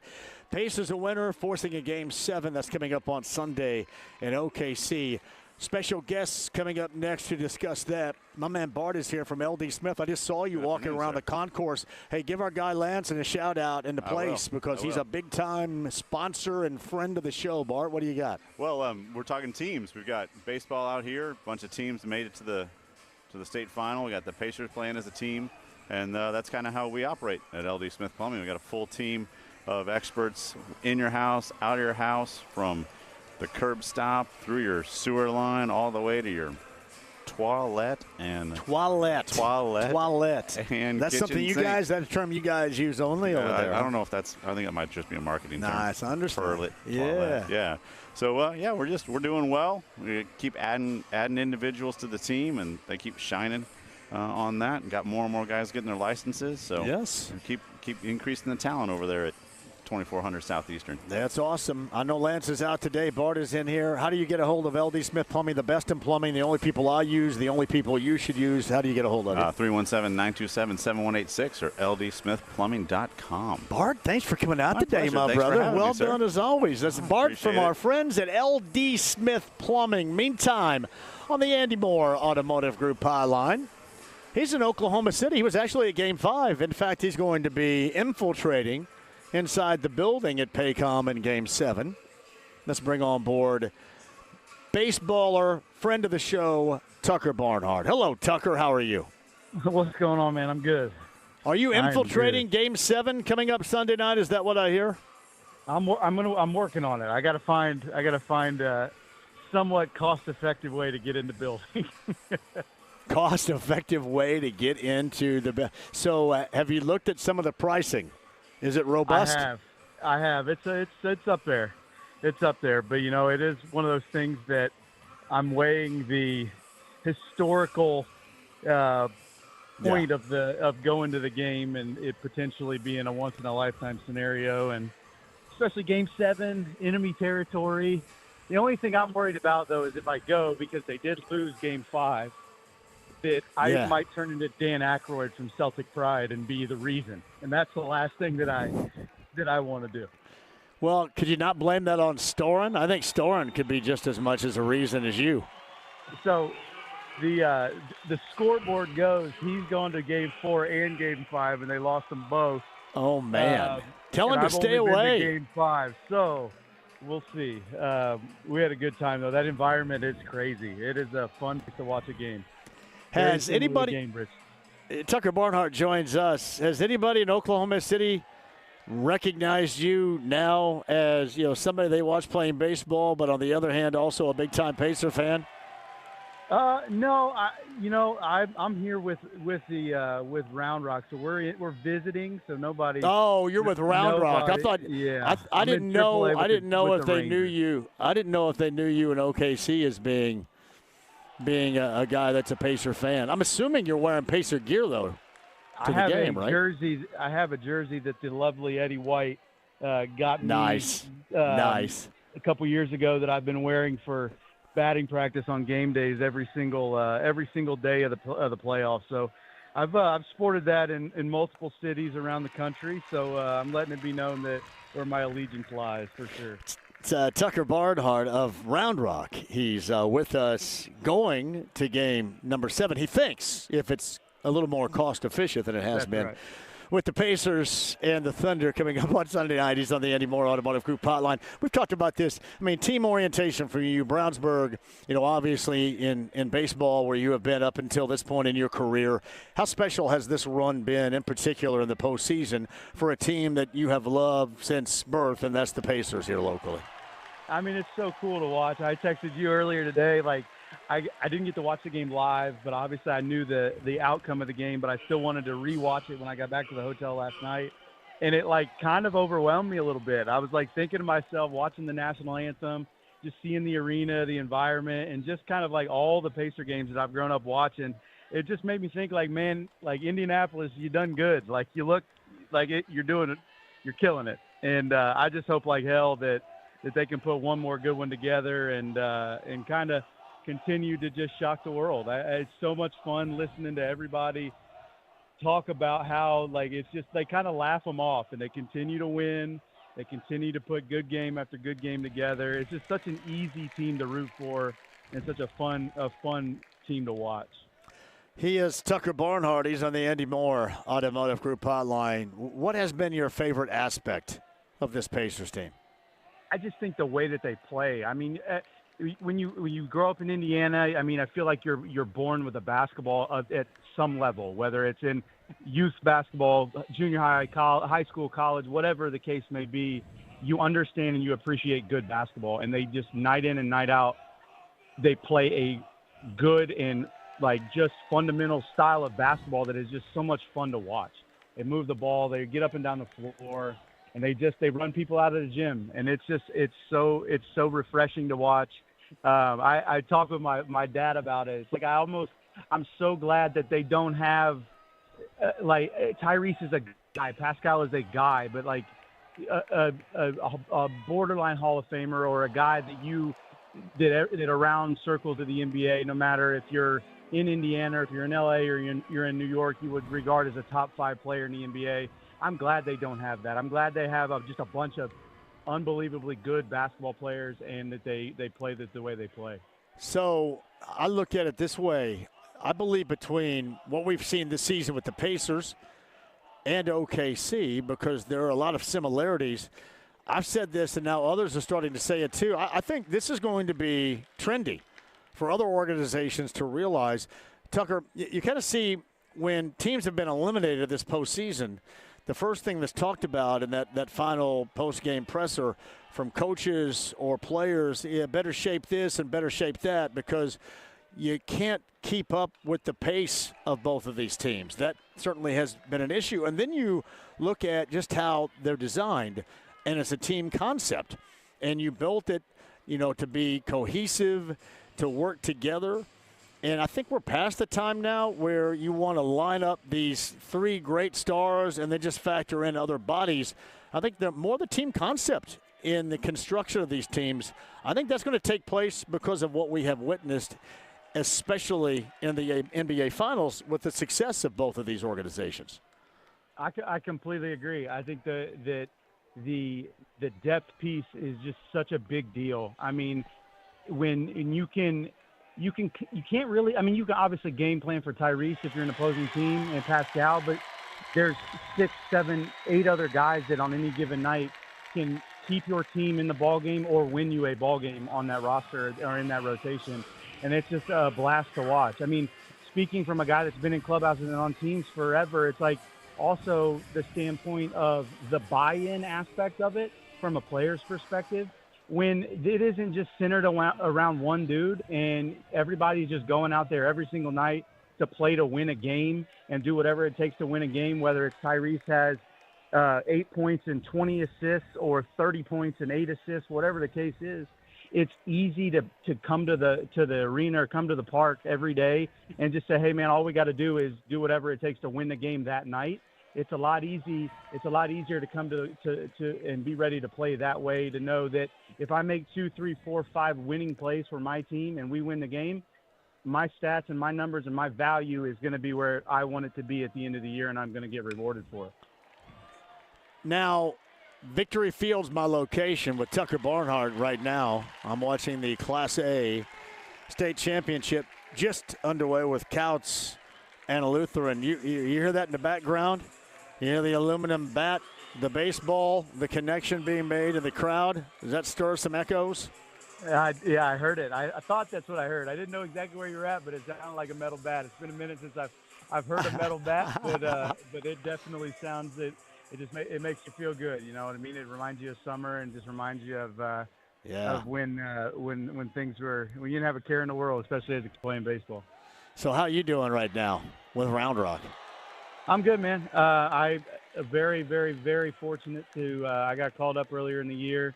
And was up for a month, and I was able to eclipse the 10-year service time mark for me. Well done, buddy. Well done. That was a major, major goal of mine, kind of going into the year. Well, definitely going into the year, but obviously in my career. So yeah, it's been good. I feel it nearing an end, which is good, which is cool. So we'll see. Things are. I've been told for a long time by a lot of people, especially in baseball circles, coaches, players, older veteran players, that you'll know when you know, and I'm getting there. I'm getting closer and closer to that knowing point every day, I would say. Are you at peace 100%. when that gets here? 100%. I, to be honest with you, I've never been a guy that's really wanted to be the peel that they're going to need to peel the jersey off me kind of guy. Right. I never want to. I don't want to ever leave playing with a sour taste in my mouth, just because I'd be lying if I said I didn't want to coach at some level somewhere down the line, whatever that looks like. I mean, my boys are playing baseball. They're getting started in it. I want to be able to be present for them and give them my best in terms of wanting to be around baseball and not get burnt and not feel burnt out about it. But so in a long-winded way to answer your question, I'm 100%. Whenever that day comes, and like I said, I would guess it's going to be sooner rather than later. I'm in a great spot in terms of with what I've been able to accomplish and been lucky enough to be a part of in my career. Well, we're fortunate too to have been along the entire time for this, and could not, I think I can speak for everybody out there, could not be more proud of you, what you've done, what you've accomplished, and what you represent.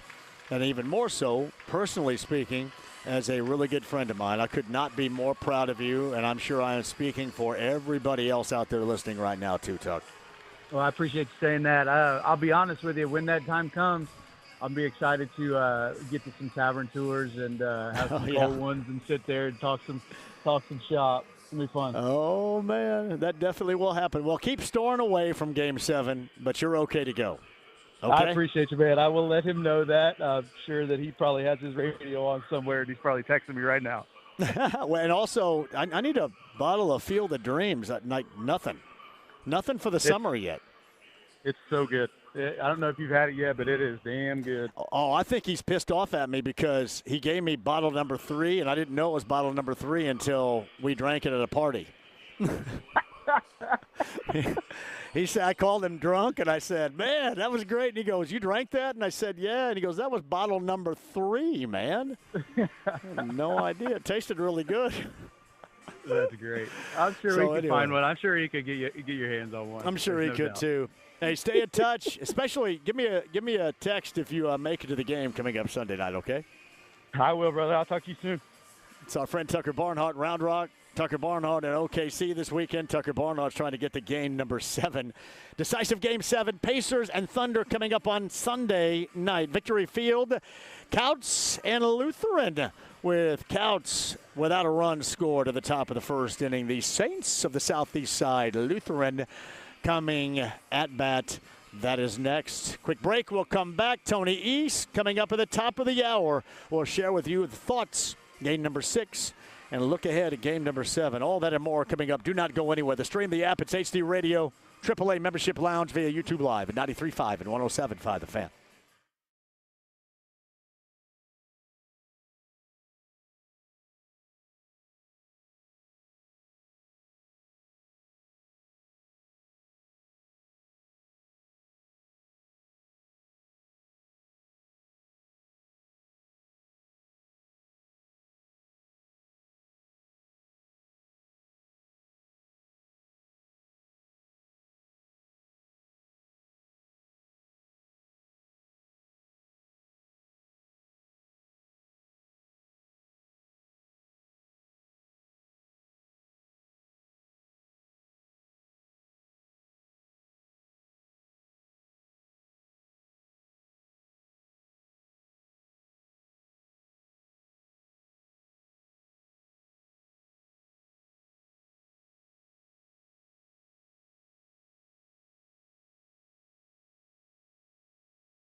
Hey, JMV here. The summer sales continue to heat up at Miss M's Home and Garden in Bargersville. Great selection, high-quality trees and shrubs. Hey, save more when you buy more. Here's what I mean by that. You buy 2 and save 10%, 4 save 20%, 6 or more trees and or shrubs, you save 30%. So you want to redo the landscape in and around your home? Great time to do it at Miss M's Home and Garden, 135 south of Whiteland Road in Bargersville, MissM'sHomeandGarden.com. How about Hamilton County, Sundown Gardens in Westfield? What are we thinking about? You won't want to miss the best sale of the season. That is 20% off annuals, perennials, container shrubs, and bald and burlap evergreens. Not too late to get that done, because now through June the 22nd, you can get 30% off all pottery and container trees in stock. Shop and save big on their great selection again now through the 22nd at Sundown Gardens, the corner of 186th Street and Spring Mill Road in Westfield.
Hey, Johnny, for Trajan Wealth. Trajan Wealth's number 317-480-4040. 317-480-4040. The financial advisor.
The Ride with JMV. Are you kidding? You think I'd join this crummy snobatorium? But this whole place sucks. That's right, it sucks. 93.5 and 107.5. The Fan. Seinfeld, November 22nd. Mira Old National Center. Who would like to go? Number 9 at 239-1070. You will be able to go. Thank you very much. Jerry Seinfeld. Number 9 at 239-1070. Live from Victory Field. Counts Lutheran, the Class A baseball state championship game. The first of 4 on this Friday and Saturday from Victory Field. Thank you all for joining us. Obviously, the centerpiece of this conversation has been Game 6 last night at the Fieldhouse, and then the decisive Game 7 coming up on Sunday. That's at Paycom Stadium, I should say Arena, Paycom Arena in Oklahoma City. Coverage begins right here. We've got you. Pacers Radio Network coming up on Sunday evening for game number 7. Tony East at the top of the hour. Tucker Barnhart just a moment ago. Greg Rakestraw a little bit earlier as well. Mike Wells was on here. We got a lot more for you on this show, so do not go any place, including your chance at that PXG driver, including your chance to win in our Hoosier Lottery trivia coming up on a Friday, too. So don't go anywhere. Meantime, 239-1070 is the number. Billy is up next today. Hello, Billy. How are you? Hey, Billy is here. Hey. Billy, John is right here. Billy, go ahead. Okay, I just want to say, I've been saying it all series. This team cannot shoot with us, and that is the main reason why the Pacers are going to win this game in OKC, because they just cannot shoot. We just are just so much better at getting the guys open. Halliburton pushing the ball. I didn't think he was that badly hurt. So I just want to say the energy was great in the city. Let's go Pacers. Thank you for taking my call. You got it, Billy. Billy thinks the Pacers just flat are better shooting the basketball.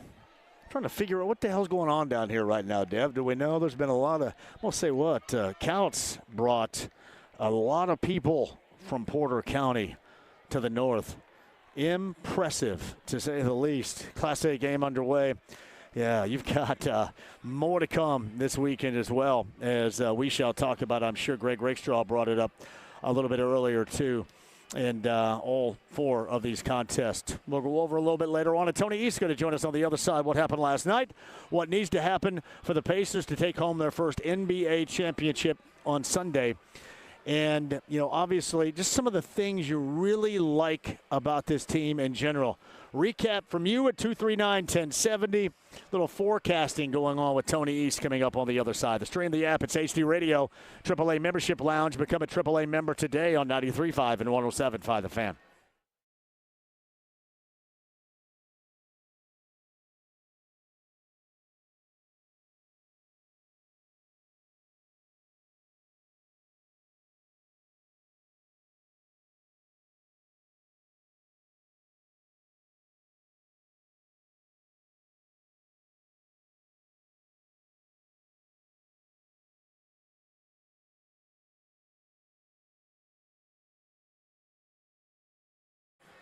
John for Andy Moore, Buick GMC, 131st State Road 37 in Fishers. I know who is very happy about this Pacer run. My friend Eric Wilson, big-time basketball guy, big-time in making sure you get into the new car of your choice, like the GMC Acadia. And here's a promise from me. That is a ride you will absolutely love, and you're going to find a lot of deals, including incentives to buy on some new cars at Indiana's Best. So between that, the inventory of the new and the quality pre-owned department, and I always say this because it's so important, and I found that out over the years, how important the service after the sale to maintain the maintenance of your vehicle to make it last longer. Of course, we're talking about Andy Moore, Buick GMC. The best to do it. Ask for Eric Wilson today, 131st State Road 37 in Fishers.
V. I don't know what the hell's in there, but it's weird and pissed off, whatever it is. 93.5 and 107.5. The Fan.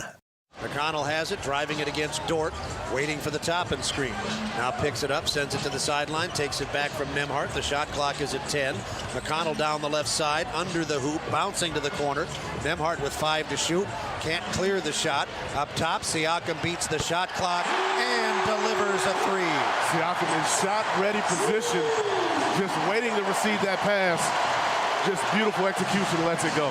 The lead is back up to 27. The Pacers have outscored the Thunder by 30 points from three-point range. Such an impressive performance. Mark Boyle, Eddie Gill on the call last night. Game number 6. Bob Kravitz called this yesterday, in fact, a blowout, 108-91. Lowest scoring of the season, game-wise, for the Thunder. Most turnovers for the Thunder, it was 21, and truly, the Pacers flipped it on them again, kind of like you remember what we saw in the fourth quarter, especially of game number 3, and also kind of what OKC did to the Pacers in game number 4 in the fourth quarter. It seems like when each of these teams give the own medicine to the other, that it works out for them. That's Lutheran, by the way, scoring their second run of the game in the bottom of the first inning right here. The Southsiders, the Saints, of course, in Class A. Couts and a Lutheran. It is 2-0 the Saints right now as they continue to bat. Up actually 3-0 in the bottom of the first inning. Couts, by the way, Porter County is their location up in northern Indiana. And as I mentioned, southeast side of Marion County for Lutheran in the Class A finals. I think the first appearance of the state finals for both. Class A going on at Victory Field right now. Meantime, Andy Moore, Automotive Group Hotline, Locked On Pacers, and so much more. Our trusted analyst of this show, Tony East, is kind enough to join us on this afternoon. Hello, Tony. How are you? I'm great, JMV. How are you? I'm just watching a little baseball, talking to you about the most glorious thing that we have seen around here in forever. And I don't know if you heard what I had to say. It seems like in this series, Tony, when one team or the other has kind of, shall we say, flipped the script on the other and, really gave back what that other team does at its best, it's worked out well for them. It's kind of a high irony, I think, of this series tied at 3 games apiece going into decisive Game 7 Sunday.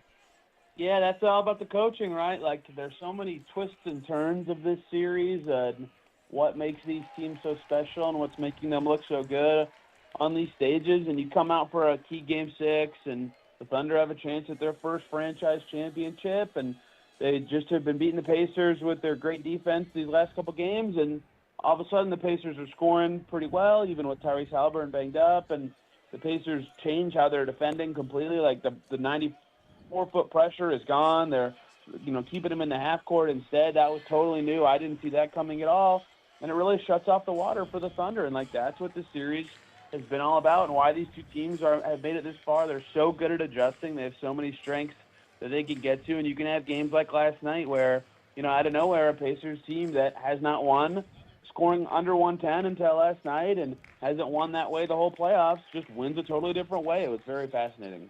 It's Tony East with us on the Andy Moore Automotive Group Hotline. I'm glad you came to this point because it was a lot different defensively in the approach of the Pacers last night in game number 6.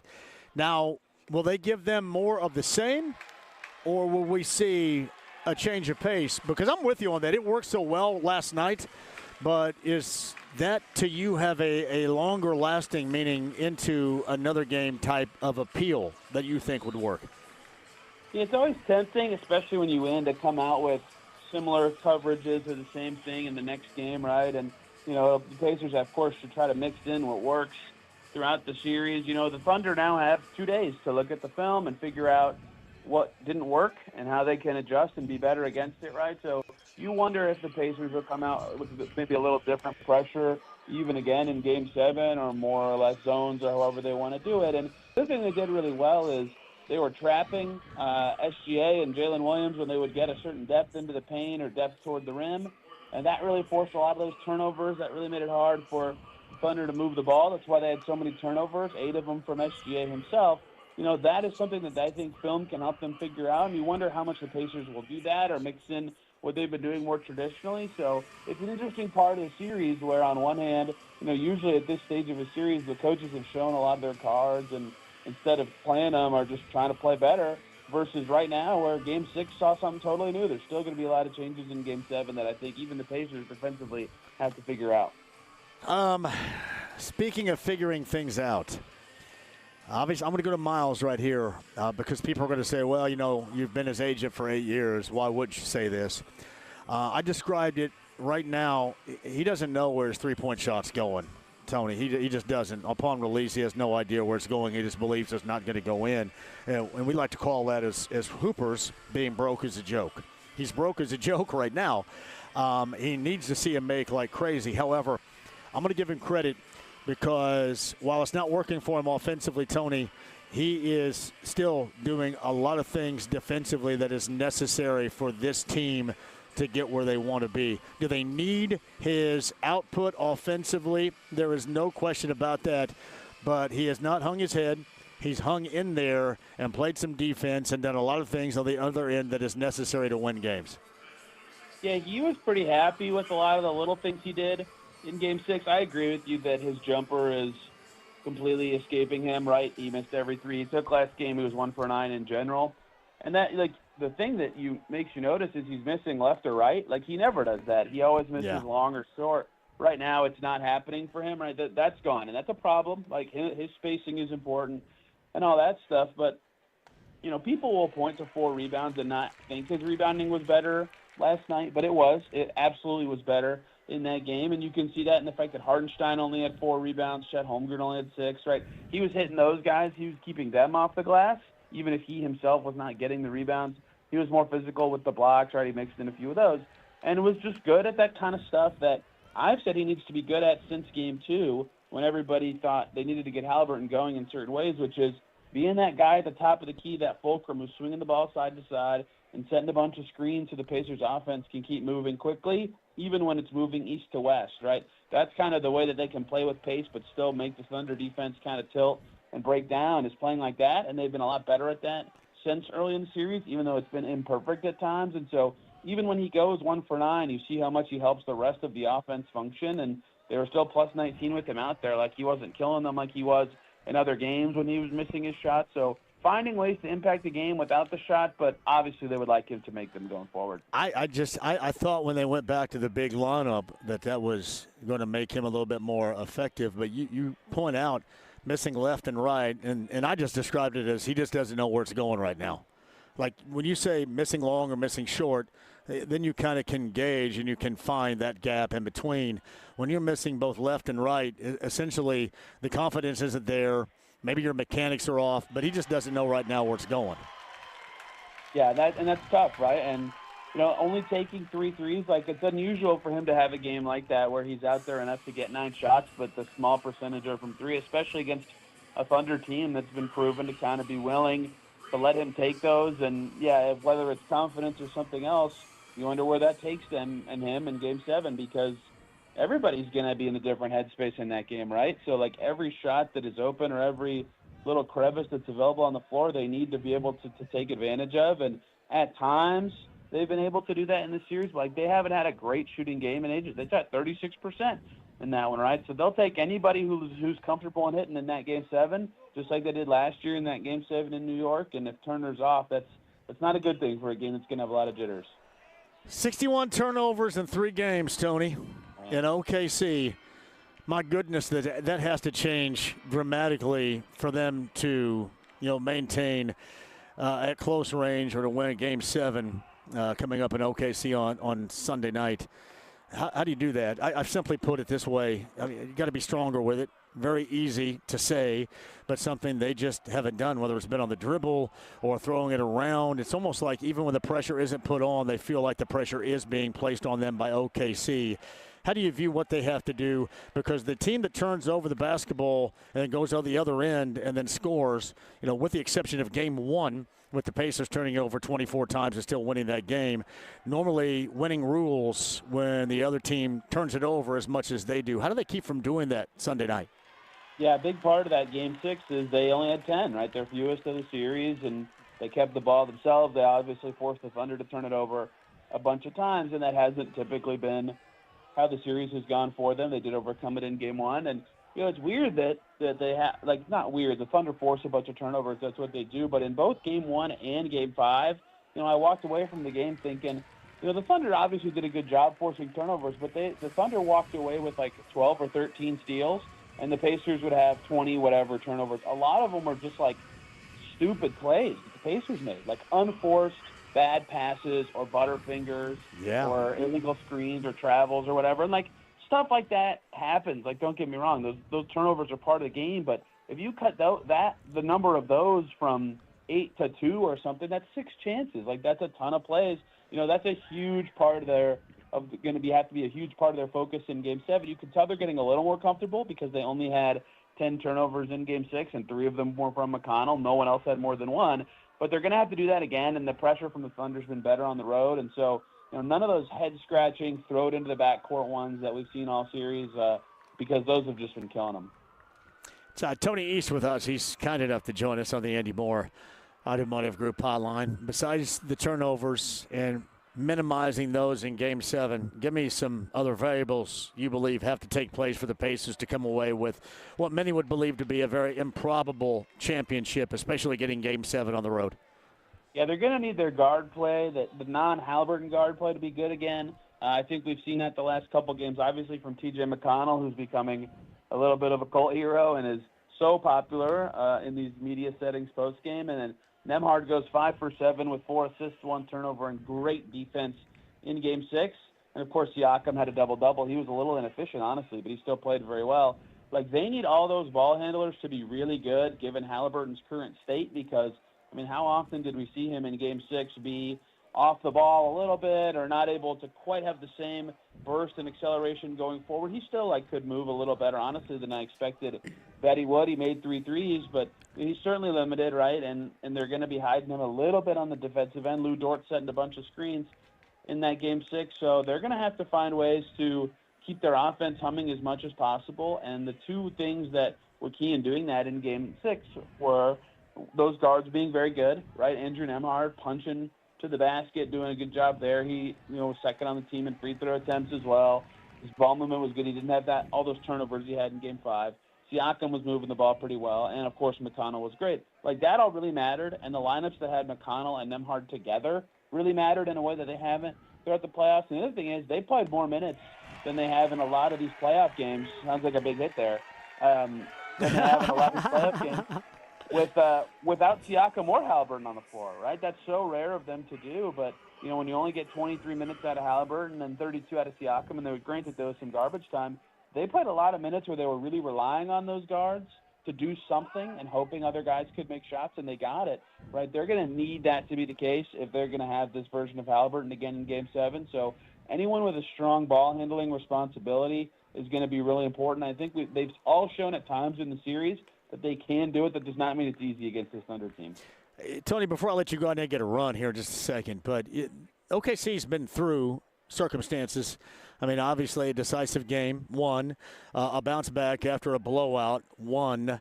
Does that add a little bit to the equation of them being able to bounce back when a lot of people suggest maybe they could hang a hangover? I don't see that happening whatsoever, but they have been there and done that a little bit so far in this postseason to be a little bit more prepared, you would think, mentally for what Game 7 is going to offer.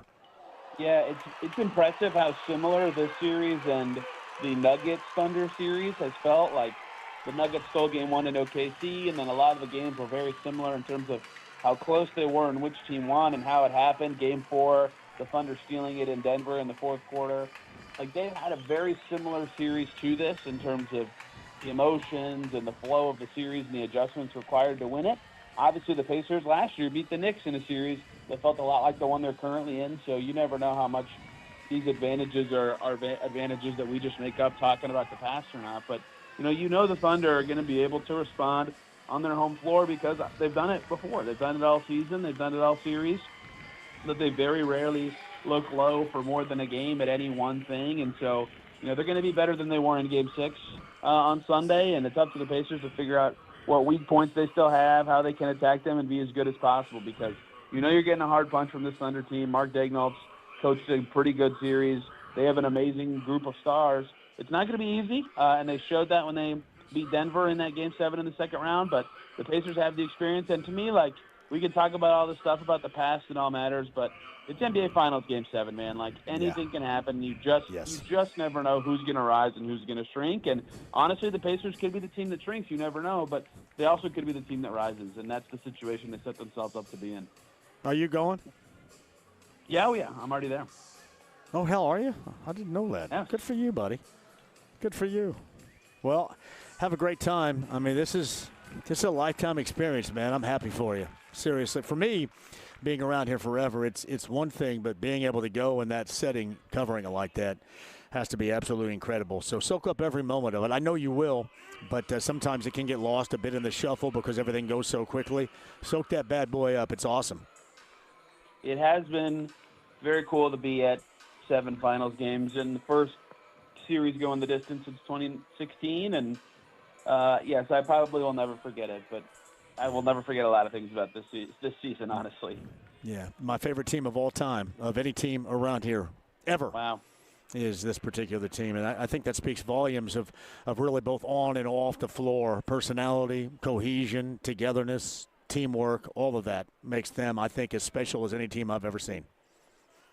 Yeah, I think they've earned that place in a lot of people's hearts, and it's just, that this team that is just greater than the sum of their parts is just going to have that kind of effect where any one player can be the guy any night. Like, if you're a fan of a guy, if you're a fan of players instead of the team or even both, you're going to fall in love with somebody, and they've all kind of done that this whole playoffs.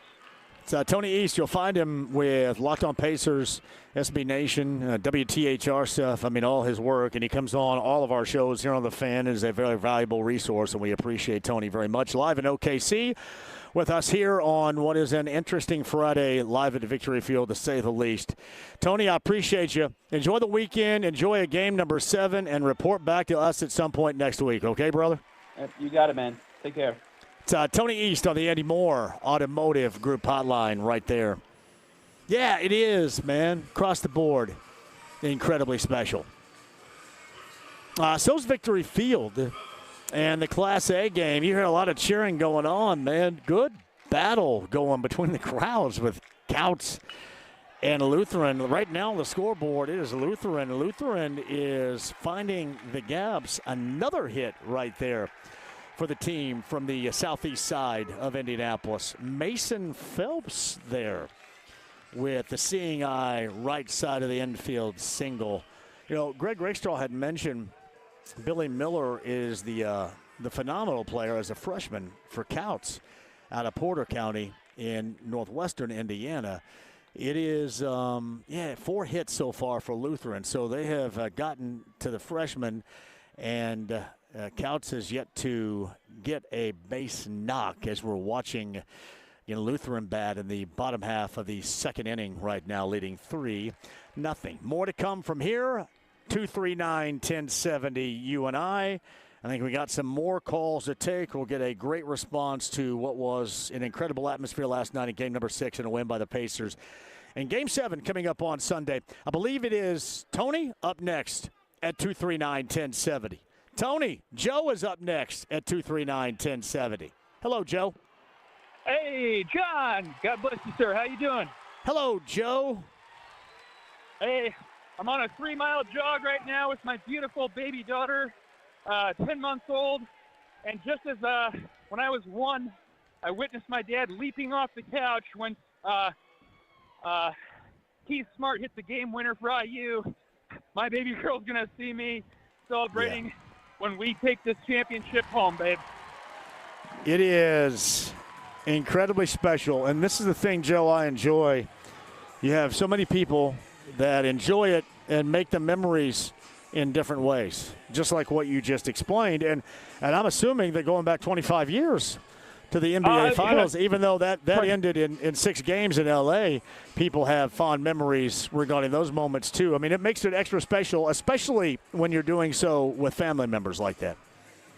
Oh, absolutely, absolutely. And, I spent so much time with my dad watching these games over the years, and God bless him, he's still with us, thank God. And I just hope that he lives to see the Pacers get it done. And to drop a Hoosiers reference on you in honor of the late, great Gene Hackman, let's win this one for Coach. Yeah, no doubt. Thank you, Joe. Enjoy the weekend. Enjoy the game. We're playing the Rosary. Love you, bro. All right, back at you, Joe. Thank you very much. Joe with a little workout right there. Yeah, if you're asking, I am still rocking the boot. I don't know if I can actually get it up here. I guess I can. Yeah, it sounds weird I just said that. No, I can't actually get it up on the table. That may be a little bit difficult. Still in the boot right now, but, speaking of a calf strain, or in my case, a tear, but a calf strain, I thought Tyrese Halliburton looked as good as you could possibly ask last night. There was no decoying whatsoever. He was legit to be out there, and I thought added a great deal. I thought he added a great deal to what was necessary for this team last night. And that's what it was. It was a team effort. Tony had mentioned the cult hero status of T.J. McConnell. I don't know if you guys caught T.J. McConnell and his father on NBA TV last night.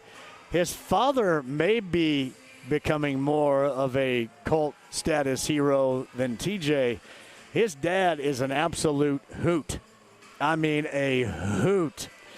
If you caught any of that last night, they kind of went into how hardcore, as a high school coach, former high school coach in the state of Pennsylvania, how hardcore he is on TJ. And, of course, TJ has a sister, Megan, that plays for the Phoenix Mercury.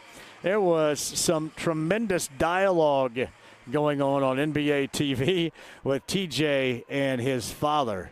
If you can catch that in social media, you can thank me later for it, because it was cool as hell. There's no doubt about that. But, yeah, I think even more so than TJ. And that was something with me that's never been lost on me, what he brings. Looks like Couts got their first hit of the afternoon right there. If you heard the bat and the clap of that bat, aluminum bat in the background right there. Couts with his first hit of the afternoon in the Class A final. But no, getting back to McConnell for a minute, I've always mentioned him as essential personnel because he just brings to the table. People only see this, always used to describe him as, well, this little guy that could, and he tries hard, and he plays hard, and he does all of that.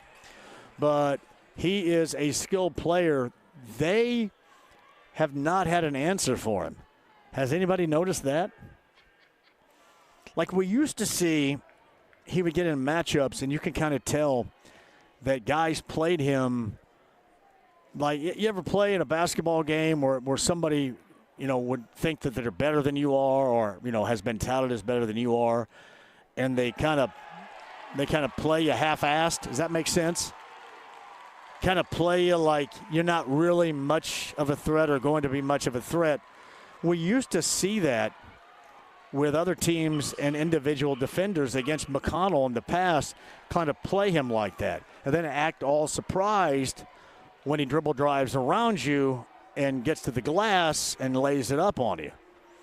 Kind of see, it's almost like you're being cool. Like guys would try to be cool when they're matched up with McConnell. Now you can tell everybody understands what McConnell brings to the table, but most of the time, they are still unable to stop it. You know how amazing an asset that is for a player? What do they call it now? The bag? Everything seems to be at his disposal. I mean, the three-point shot notwithstanding, but he still gets around guys, and these guys, hey, the word has long since been out now that he is a threat, and a threat to score, and a threat to score on you. So the cool aspect of, well, this guy can't, I'm just going to kind of half-ass it, that's over.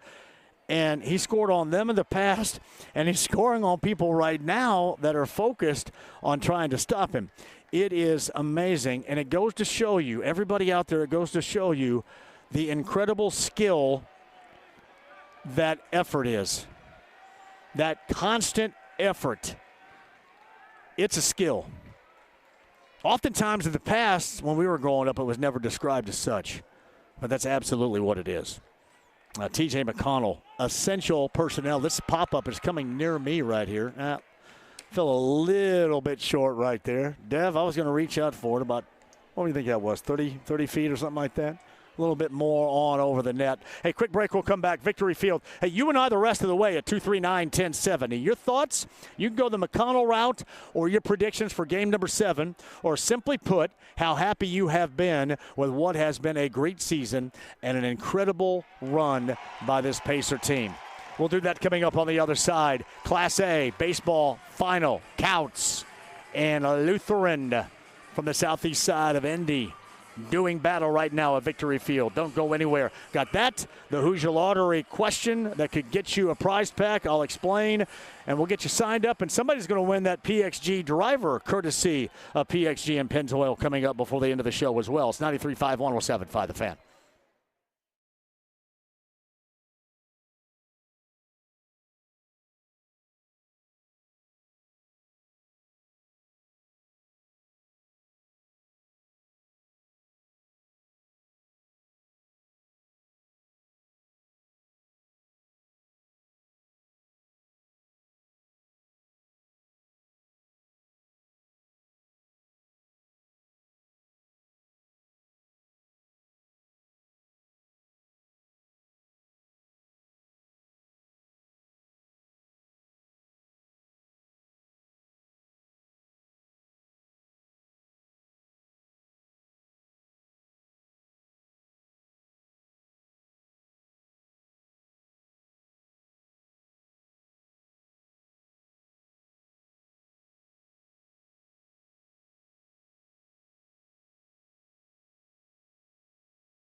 did. No. You did just then. No nonsense. Oh, look, this is futile. No, it isn't. 93.5 and 107.5. The Fan.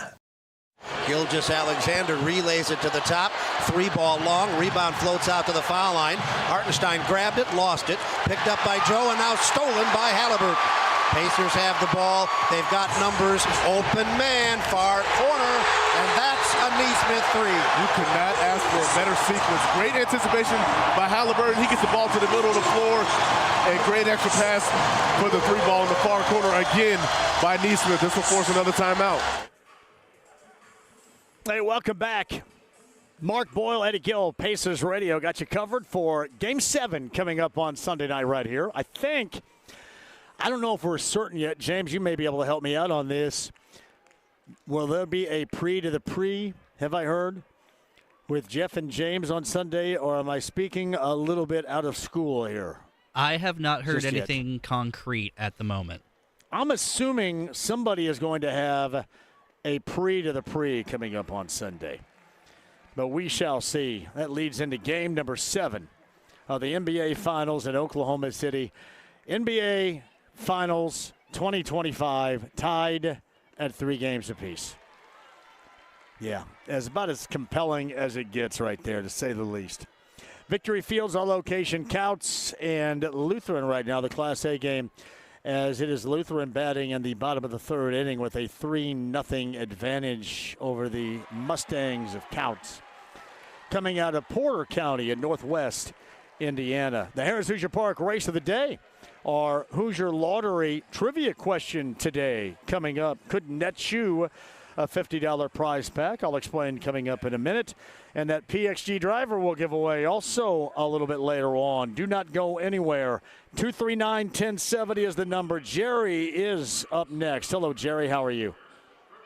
I'm doing fabulous. How are you doing this afternoon? Jerry, I'm great. Go ahead. I'm going to send a little love out to the from Northern Indiana to the Couch baseball team. Sounds like Sure. you're having a good time sitting down there. I am watching. having a good time. They need to get a little offense going right here, and we'll see if they can in the top of the 4th inning. Now, I want to ask you a question. You play a little bit of hoops. If you're a guy driving to the basket and you're using your off arm to clear guys out of the way so you can get your shot off, isn't that an offensive foul? Yeah, if you call that and pick up hoops, you're going to get made fun of. Is it supposed to be? Yes. If the defensive player is in, defensive position, arms straight up, all that stuff that is defined, it's supposed to be. But I think we all know this, Jerry, whether you still play as a weekend warrior or you're still playing at whatever level right now, it just depends on who's making the calls. And we also note this, that not everything is going to be called.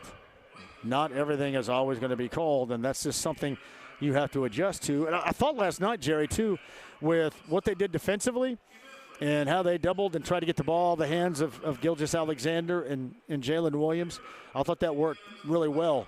But they're not all of a sudden going to start calling an offensive foul on a push-off on SGA anytime soon. And I can say this with all honesty, even though obviously I want to see the Pacers win. If there has been a beneficial whistle, OKC has undoubtedly received that beneficial whistle to this point. And with what you just explained, has a lot to do with it.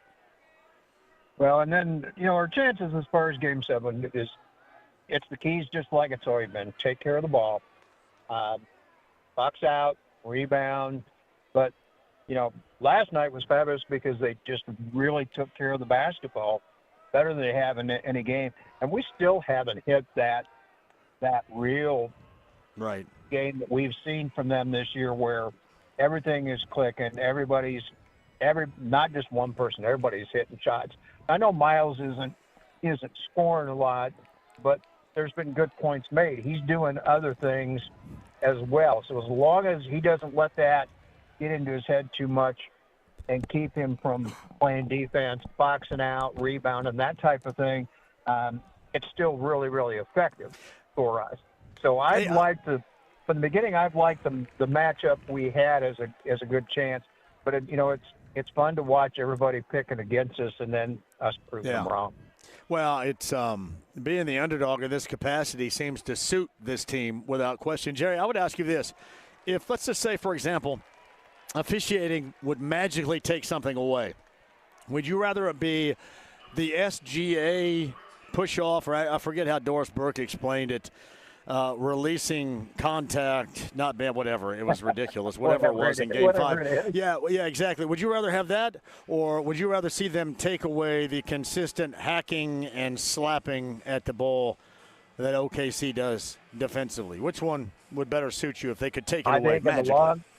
I think in the long run, the second would suit us better.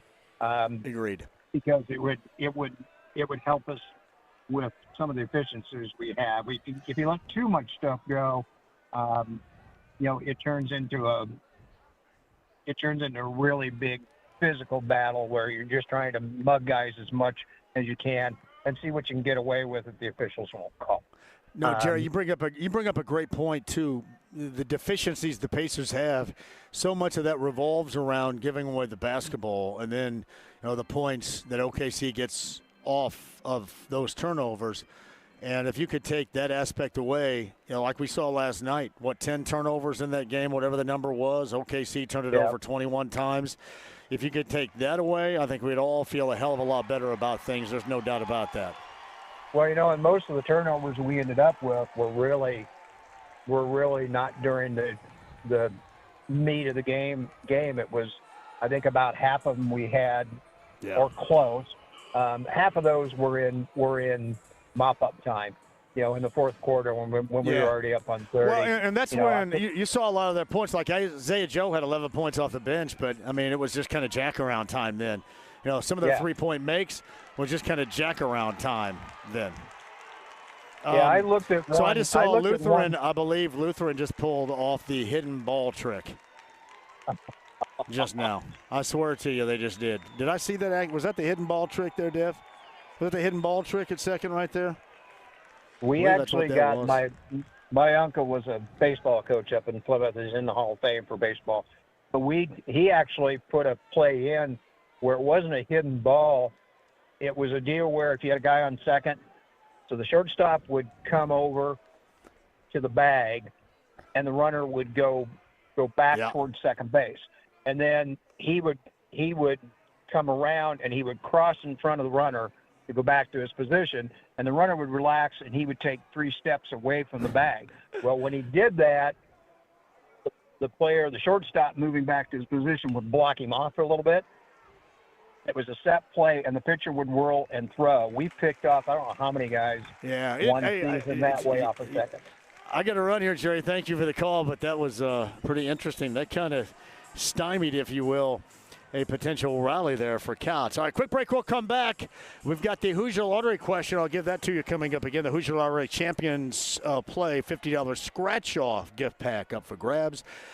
Got to be 18 plus to play. Please play responsibly. But up next, it's the Harrah's Hoosier Park Race of the Day.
With JMV. You take drugs, Danny? Every day. Good. So what's the problem? I don't know. 93.5 and 107.5. The Fan. Hey, welcome back to Victory Field and your Harrah's Hoosier Park Race of the Day winner, Tyler Lakes, winning horse, Sunrays Triumph. Paid $2.80 on a $2 bet. $2 exacta payout was $43.20. 50-cent trifecta, $15.35. Harrah's Hoosier Park Race of the Day, and Tyler gets 50 in betting, 50 in dining, courtesy of Harrah's Hoosier Park Racing and Casino. That is in Anderson. Standardbred horse racing now through November at Harrah's Hoosier Park Racing and Casino in Anderson. Hey, by the way, Jeff Rickard and James Boyd right after the Fever game.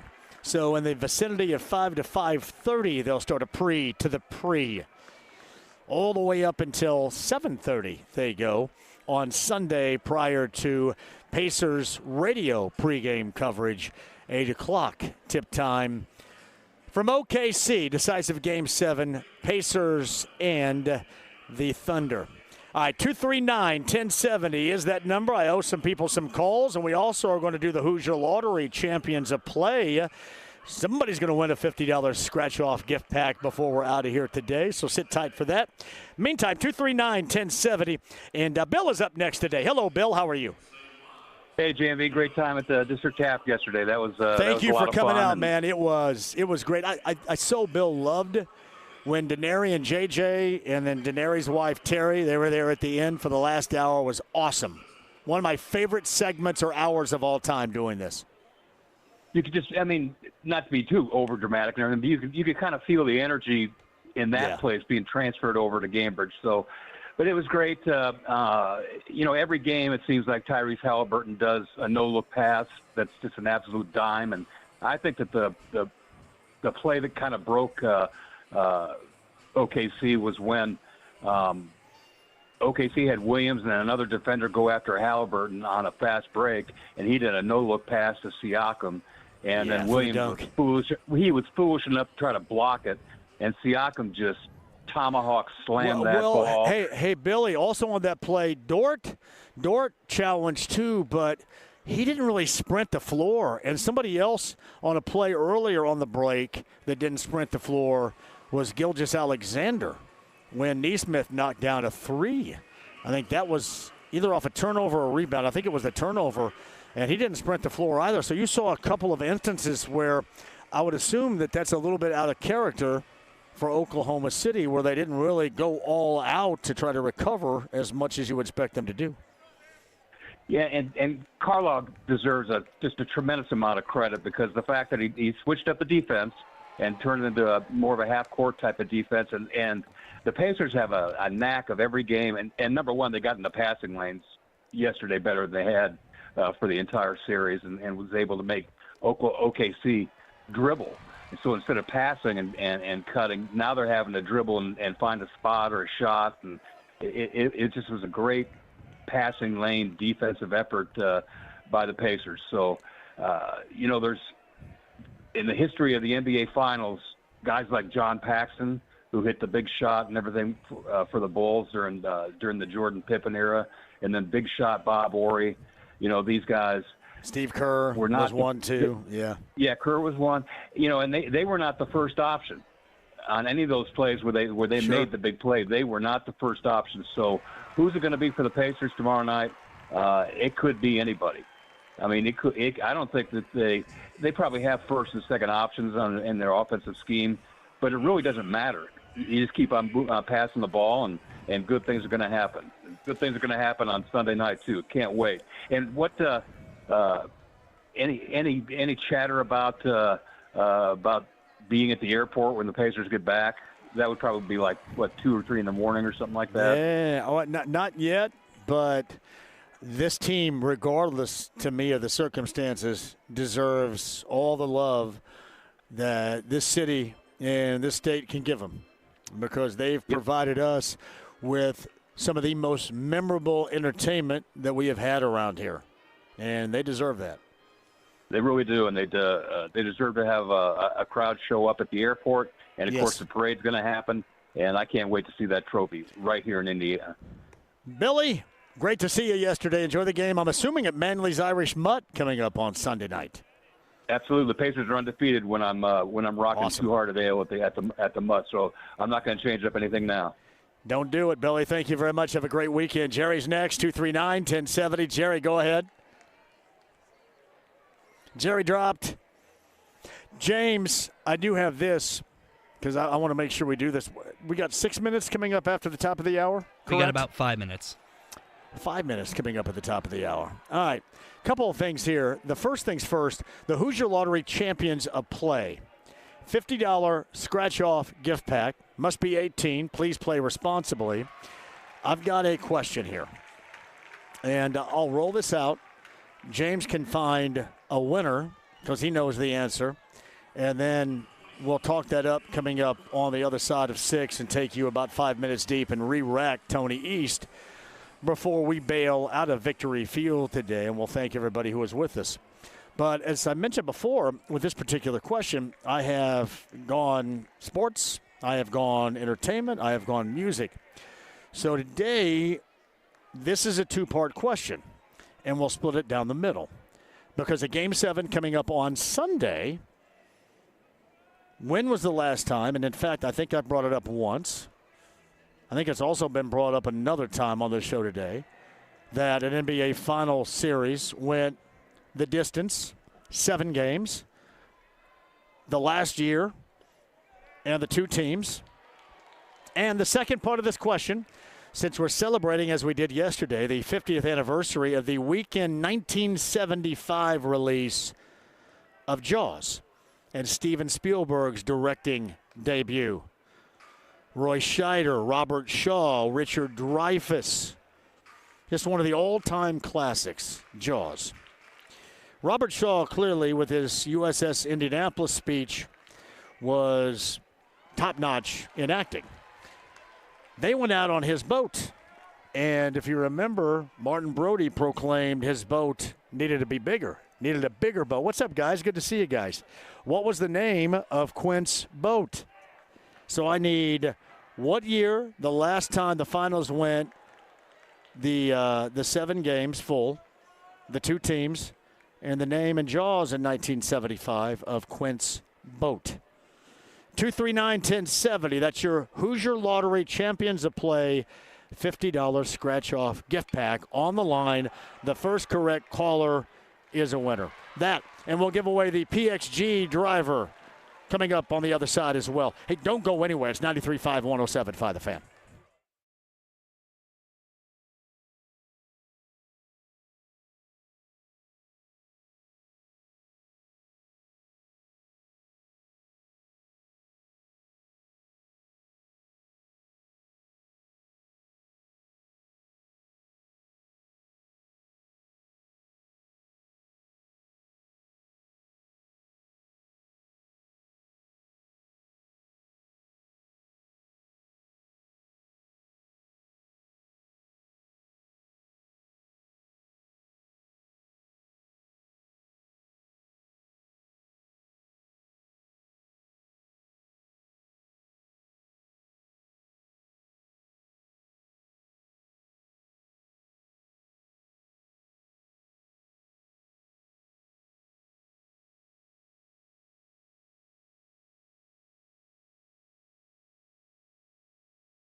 boner at PE in high school. He was wearing sweatpants. It was really embarrassing, so this song goes out to him. 93.5 and 107.5. The Fan.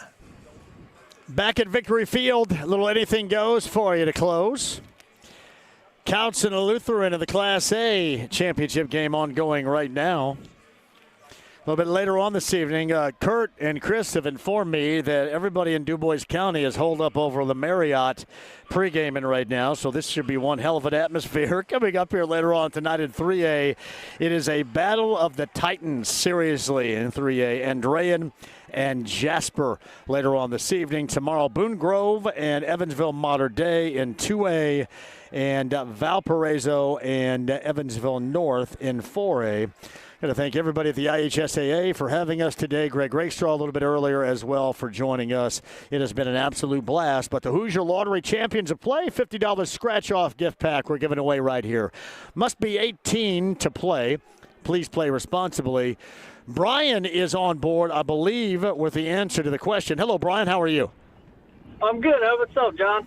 All right, Brian, 2016, the NBA Finals went the distance. That was the last time. Who were the two teams? The Cavs and the Warriors.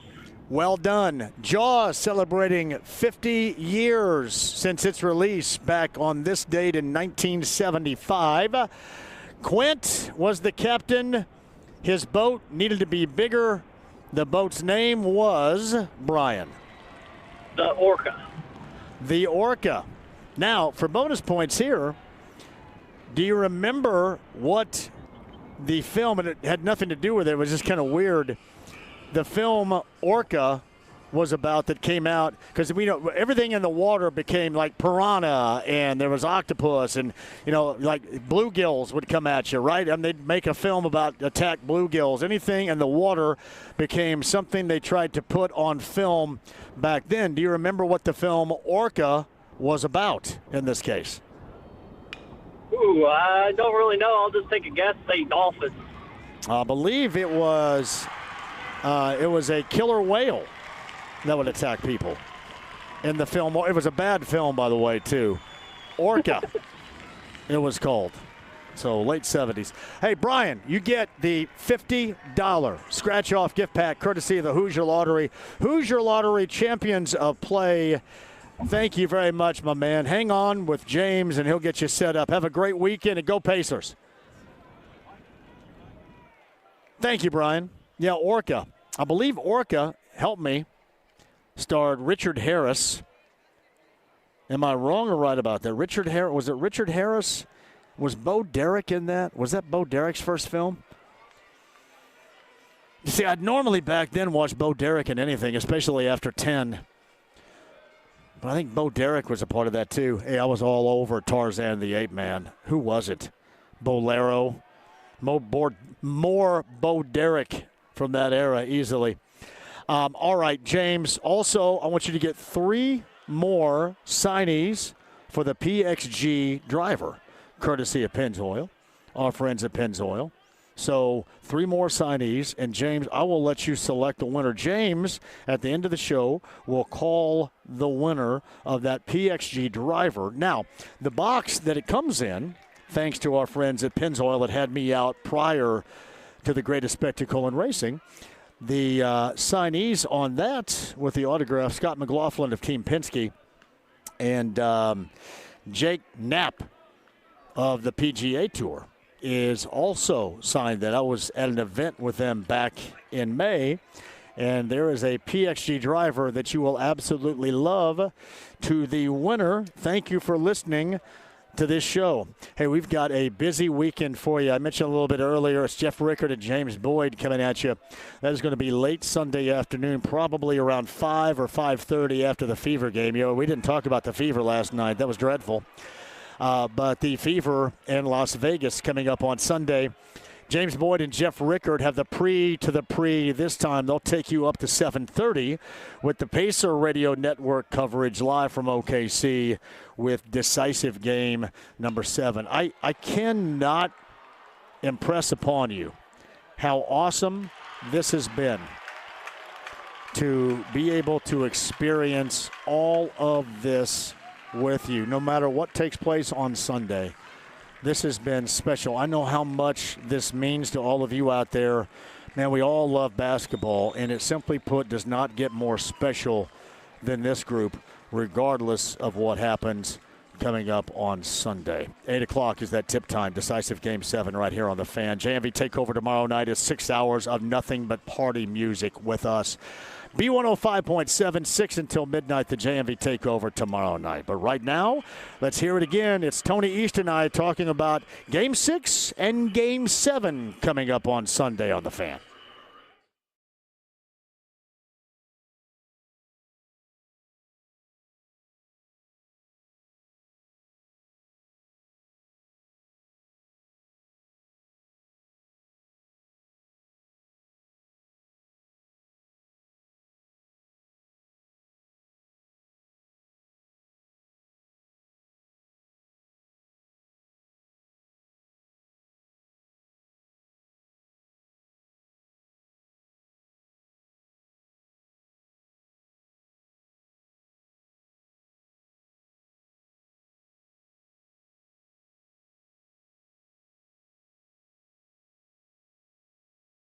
Yeah, that's all about the coaching, right? Like, there's so many twists and turns of this series, and what makes these teams so special and what's making them look so good on these stages. And you come out for a key Game 6, and the Thunder have a chance at their first franchise championship, and they just have been beating the Pacers with their great defense these last couple games, and all of a sudden the Pacers are scoring pretty well, even with Tyrese Haliburton banged up, and the Pacers change how they're defending completely. Like, the 94-foot pressure is gone. They're, keeping them in the half court instead. That was totally new. I didn't see that coming at all.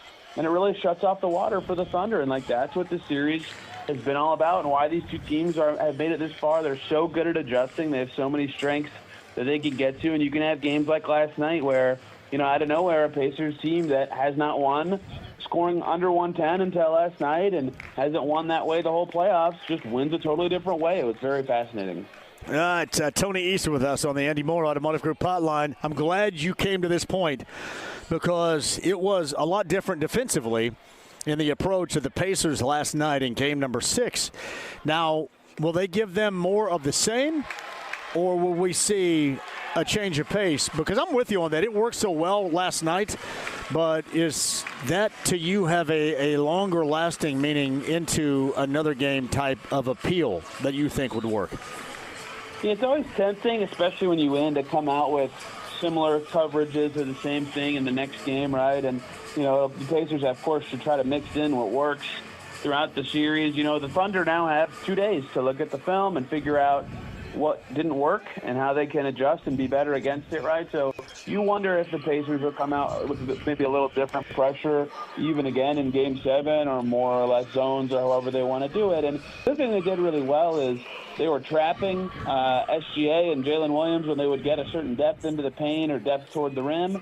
And that really forced a lot of those turnovers. That really made it hard for Thunder to move the ball. That's why they had so many turnovers, 8 of them from SGA himself.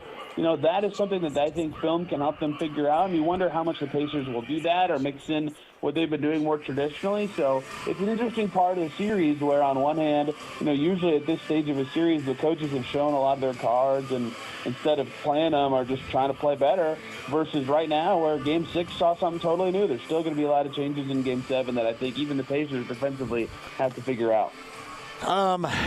Speaking of figuring things out, obviously, I'm going to go to Miles right here because people are going to say, well, you've been his agent for 8 years. Why would you say this? I described it right now. He doesn't know where his three-point shot's going, Tony. He just doesn't. Upon release, he has no idea where it's going. He just believes it's not going to go in. And we like to call that as hoopers being broke as a joke. He's broke as a joke right now. He needs to see him make like crazy. However, I'm going to give him credit because while it's not working for him offensively, Tony, he is still doing a lot of things defensively that is necessary for this team to get where they want to be. Do they need his output offensively? There is no question about that, but he has not hung his head. He's hung in there and played some defense and done a lot of things on the other end that is necessary to win games. Yeah, he was pretty happy with a lot of the little things he did in Game 6. I agree with you that his jumper is completely escaping him, right? He missed every three he took last game. He was 1 for 9 in general. And that, like, the thing that makes you notice is he's missing left or right. Like, he never does that. He always misses long or short. Right now, it's not happening for him, right? That's gone, and that's a problem. Like, his spacing is important and all that stuff. But, you know, people will point to 4 rebounds and not think his rebounding was better last night, but it was. It absolutely was better in that game, and you can see that in the fact that Hartenstein only had 4 rebounds, Chet Holmgren only had 6, right? He was hitting those guys. He was keeping them off the glass, even if he himself was not getting the rebounds. He was more physical with the blocks, right? He mixed in a few of those, and was just good at that kind of stuff that I've said he needs to be good at since Game 2, when everybody thought they needed to get Halliburton going in certain ways, which is being that guy at the top of the key, that fulcrum who's swinging the ball side to side and setting a bunch of screens so the Pacers offense can keep moving quickly, even when it's moving east to west, right? That's kind of the way that they can play with pace but still make the Thunder defense kind of tilt and break down, is playing like that, and they've been a lot better at that since early in the series, even though it's been imperfect at times. And so even when he goes 1 for 9, you see how much he helps the rest of the offense function, and they were still plus 19 with him out there. Like, he wasn't killing them like he was in other games when he was missing his shot. So finding ways to impact the game without the shot, but obviously they would like him to make them going forward. I thought when they went back to the big lineup that was going to make him a little bit more effective. But you point out missing left and right, and I just described it as he just doesn't know where it's going right now. Like, when you say missing long or missing short, then you kind of can gauge and you can find that gap in between. When you're missing both left and right, essentially the confidence isn't there. Maybe your mechanics are off, but he just doesn't know right now where it's going.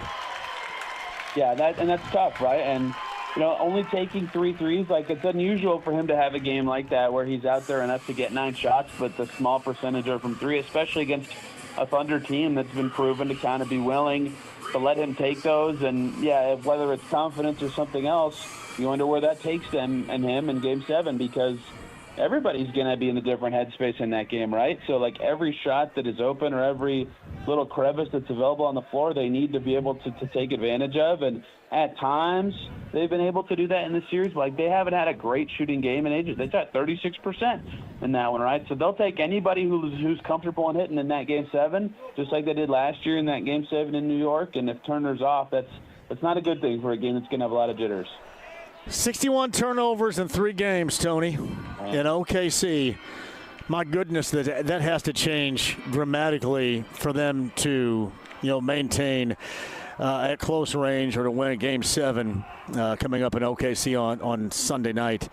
How do you do that? I've simply put it this way. I mean, you got to be stronger with it. Very easy to say, but something they just haven't done, whether it's been on the dribble or throwing it around. It's almost like even when the pressure isn't put on, they feel like the pressure is being placed on them by OKC. How do you view what they have to do? Because the team that turns over the basketball and then goes on the other end and then scores, with the exception of Game 1, with the Pacers turning it over 24 times and still winning that game, normally winning rules when the other team turns it over as much as they do. How do they keep from doing that Sunday night? Yeah, a big part of that Game 6 is they only had 10, right? Their fewest of the series, and they kept the ball themselves. They obviously forced the Thunder to turn it over a bunch of times, and that hasn't typically been how the series has gone for them. They did overcome it in Game 1, and it's weird that they have, like, not weird. The Thunder force a bunch of turnovers. That's what they do. But in both Game 1 and Game 5, I walked away from the game thinking, the Thunder obviously did a good job forcing turnovers, but the Thunder walked away with like 12 or 13 steals, and the Pacers would have 20 whatever turnovers. A lot of them were just like stupid plays that the Pacers made, like unforced bad passes or butterfingers or illegal screens or travels or whatever. And like stuff like that happens. Like, don't get me wrong, those turnovers are part of the game, but if you cut the number of those from 8 to 2 or something, that's 6 chances. Like, that's a ton of plays.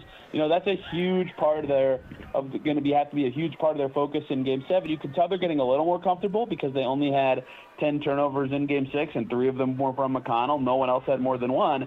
But they're going to have to do that again, and the pressure from the Thunder's been better on the road. And so, none of those head-scratching, throw it into the backcourt ones that we've seen all series, because those have just been killing them. It's Tony East with us. He's kind enough to join us on the Andy Moore Automotive Group hotline. Besides the turnovers and minimizing those in Game 7, give me some other variables you believe have to take place for the Pacers to come away with what many would believe to be a very improbable championship, especially getting Game 7 on the road.